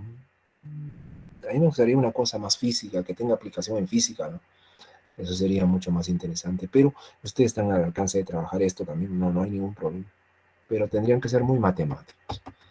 Vamos, otro. Introducción al álgebra, igual, bastante. Y esto con estructuras matemáticas un poquito más fuertes, ¿no? Álgebras de vértice, pues, Hamilton. Bueno, hay hamiltonianos, pero yo creo que la tendencia acá es bastante matemática. Mm. Y sí, está al alcance también. Ustedes pueden lograr. Miren acá, por ejemplo, el cálculo de residuos, parece, ¿no? Con variable compleja de métodos 1. Sí, es con teoría de residuos. Está muy bonito, pero bastante matemático. Yo no le veo aplicación física. O bueno, no han puesto aplicación física. Claro que hay, pero no se ha dado aplicación física. Hay transiciones de fase y un sistema... A ver, esto es más mecánica clásica. Y mecánica clásica del continuo. E inclusive de tipo no lineal posiblemente. Y yo veo ya no linealidad en las ecuaciones. Entonces, ¿qué tal? ¿Cómo van en mecánica clásica? Me dices, Efraín. ¿Cómo va Recién mecánica estamos clásica? llevando el curso. Recién ¿Primer estamos llevando curso? eso. ¿Primer curso? Sí, este semestre. Ya, porque mira, acá tienes que tener un dominio ya de mecánica clásica 2 para poder hacer esto. ¿Ya? Que se puede, la herramienta matemática no es nada de complicado, pero acá tienes que saber algo de mecánica clásica y hasta saber algo de mecánica estadística, porque veo mecánica estadística acá. Me parece un poco avanzado. A ver, por aquí. Cálculo vectorial y exterior. También esto es bonito. Esto es bonito. Esto es una matemática que se estudia, es una generalización de los teoremas de Gauss, de Stokes. Todos se ven como un solo teorema bajo estas teorías, ¿no? También está bonito, ¿ya? Tiene interés físico, solo que tienen que entrar a una matemática un poquito diferente. Un poquito fuerte, pero está muy bonito el artículo. Me parece que entre el primero y el último, si es que no buscan un poco más. Entre el primero y el último, mi consejo. Pero si pueden buscar un poquito más, sería bueno. Hasta la próxima sesión, la próxima sesión, la próxima semana, último plazo ya para presentar artículos y para definir temas, ¿ya? Y si alguien ya tiene definido, mucho mejor. Está bien, Efraín. A ver, vamos a otro caso. David, ya Efraín, entonces. ¿Cuántos integrantes hay en tu grupo, Efraín? 3, profesor, 3. Muy poquitos. Junte más gente. Unos 5 tienen que ser. Debe haber gente que no tiene grupo. Buenos días, profesor. Este es el artículo que ya nosotros ya hemos seleccionado como Ya. para trabajarlo. Y queríamos sus sugerencias para nuestro aporte, porque es transferencia de calor. O sea, ¿qué tipos Ya. podemos agregar ahí? Vamos a ver. Mira, en la ecuación diferencial acá yo veo términos proporcionales a la diferencia de temperatura. ¿Qué más habrá? La aproximación de Boussinesq, que también es famosa, nosotros vamos a estudiar también eso. A ver, vamos a ver los modelos matemáticos. Ahí tienes, mira, por ejemplo, el modelo de la ley de Fourier, ¿no? A ver, ¿dónde queda? ¿Dónde está el modelo? Quiero mirar el modelo. Acá veo una ecuación diferencial parcial estacionaria, independiente del tiempo. Sí, no está yendo muy lejos, ¿no? No está tomando términos adicionales como nosotros hemos dicho, convección natural, convección forzada, fuentes externas, no está considerando eso. Ese es un problema relativamente simple. Yo creo que ustedes lo pueden hacer sin problema. Y lo interesante sería que ustedes aumenten un término adicional a la ecuación diferencial. O sea, un término, por ejemplo, de pérdidas laterales de calor, o un término en la condición de frontera adicional, qué sé yo. Entonces, ya, está muy bien, pero yo aconsejo entonces, como aporte, podrían incluir otros fenómenos más, como convección natural, convección forzada, fuentes externas de calor, como hemos modelado, ¿no? Hoy día en la teoría. Ya, David. Ok, profesor. Y profesor, una consulta más. Con Bien, respecto a eso, somos del mismo grupo. Claro, en cuanto a la geometría, hemos tratado barras, ¿no? ya, Me parece que en ese paper trataba sobre la transferencia a través de una pared. ya. ¿A través de qué otra geometría se podría hacer? A través de... Como hemos visto, no solamente barras, puede ser una barra deforme, ¿no? Ya, en verdad, puede ser cualquier forma, pero fíjate los modelos que hemos estado planteando, ¿no? Entonces, en verdad puede ser cualquier forma totalmente deforme, ¿no? No hay ningún problema. La ¿Hay ecuación, alguna última- forma? Perdón, sí, continúa. la ecuación última que hemos encontrado es general, o sea, puede ser cualquier superficie, cualquier cosa. ¿Existiría alguna especialmente interesante para la física? No sé, quizá cavidad hueca, algo. De repente unas simetrías diferentes, o sea, una simetría esférica, una simetría cilíndrica, ¿no? Eso podría ser un aporte, por ejemplo, ¿no? Porque parece que estoy viendo solamente simetría cartesiana. Entonces, si puedes darle una simetría esférica, sería interesante. Ok, profesor, gracias. Ya. Profesor, disculpe, nosotros ya Sí. escogimos también, pero quisiera ver si podríamos abarcar los otros dos papers que yo encontré abajo al final. ¿Y cómo puedo entrar? Al final lo puse, bro. A ver, puesto al final. ¿Dónde? Ya. Sí, bro. Ya. ¿Cuál abro? Los dos del medio. El primero ya escogimos, pero quiero ver si podemos hacer tal vez los dos del medio. Vamos a ver. Control para sistemas lineales. Esto suena bastante mecánica clásica. A ver. Estas ecuaciones son en diferencias. No sé si este método es útil para resolver su problema. Podría ser, pero no sé, no le veo mucha ligazón. ¿O cuál es el enlace que ustedes han encontrado entre esto y el proyecto? No, profesor, es que recién estamos escogiendo el paper, pero quería ver si podíamos abarcar esos papers más. A ver, quiero mirar el primero, ¿ya? Sí, ese es el que vamos a hacer. Ese es el que van a realizar. Ya yo veo difusión y todo lo que ya sabemos en placas, en 3 dimensiones, en 2 dimensiones, de repente está en 3, ustedes podrían abarcar hasta 3, sería interesante ya.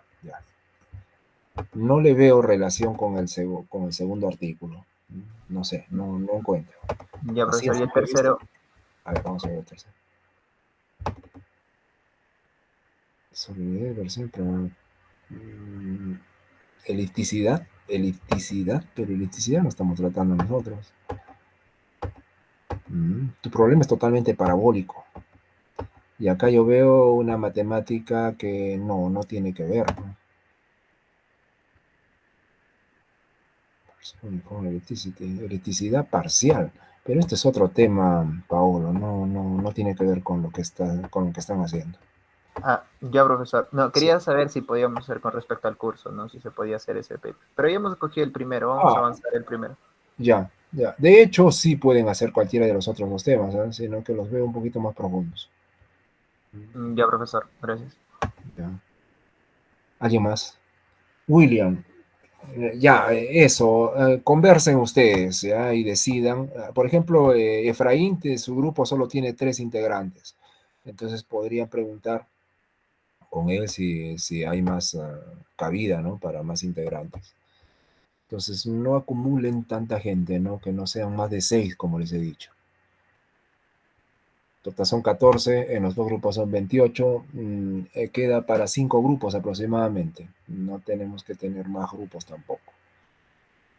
Y entonces, ¿alguien más ha compartido su drive? Creo que ya todos estamos, ¿no? Ya no tenemos más que revisar. Entonces, ahora la próxima sesión, ya decidir cuál es el tema que van a hacer y ahora este fin de semana voy a colocar el modelo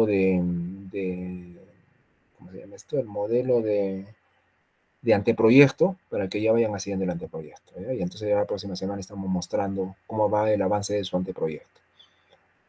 Todo bien, entonces, ninguna pregunta más, nada.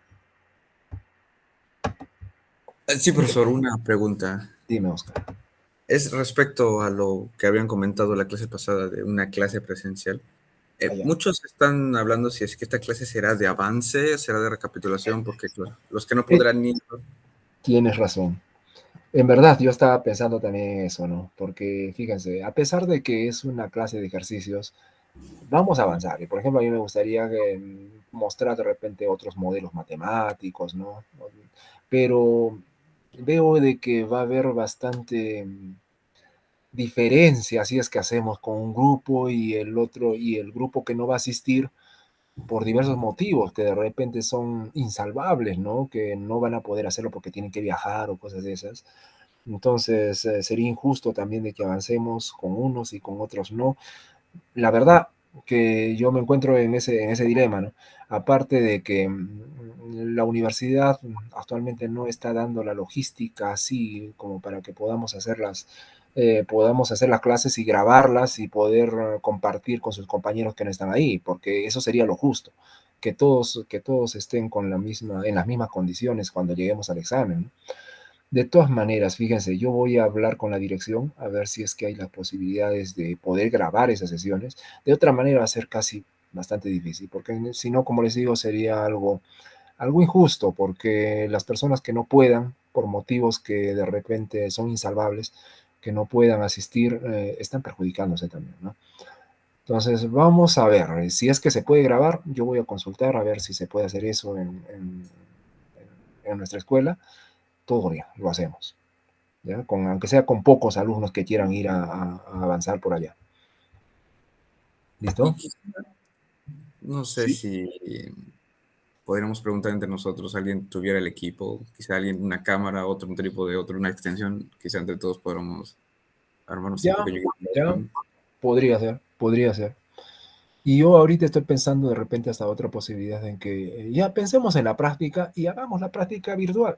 Si es que de repente ya no podemos la presencial, ¿no? ¿Ya? Claro. Podría ser también otra posibilidad. Claro. Bueno, eso era todo.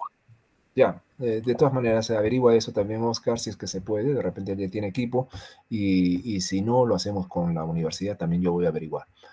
Entonces, eso, quedamos así. Y avancen en su proyecto, por favor, ¿ya? Ya debe estar bien definido el proyecto. Bueno, entonces, ahora sí, yo ya me despido. Tengan un bonito fin de semana. Cuídense mucho.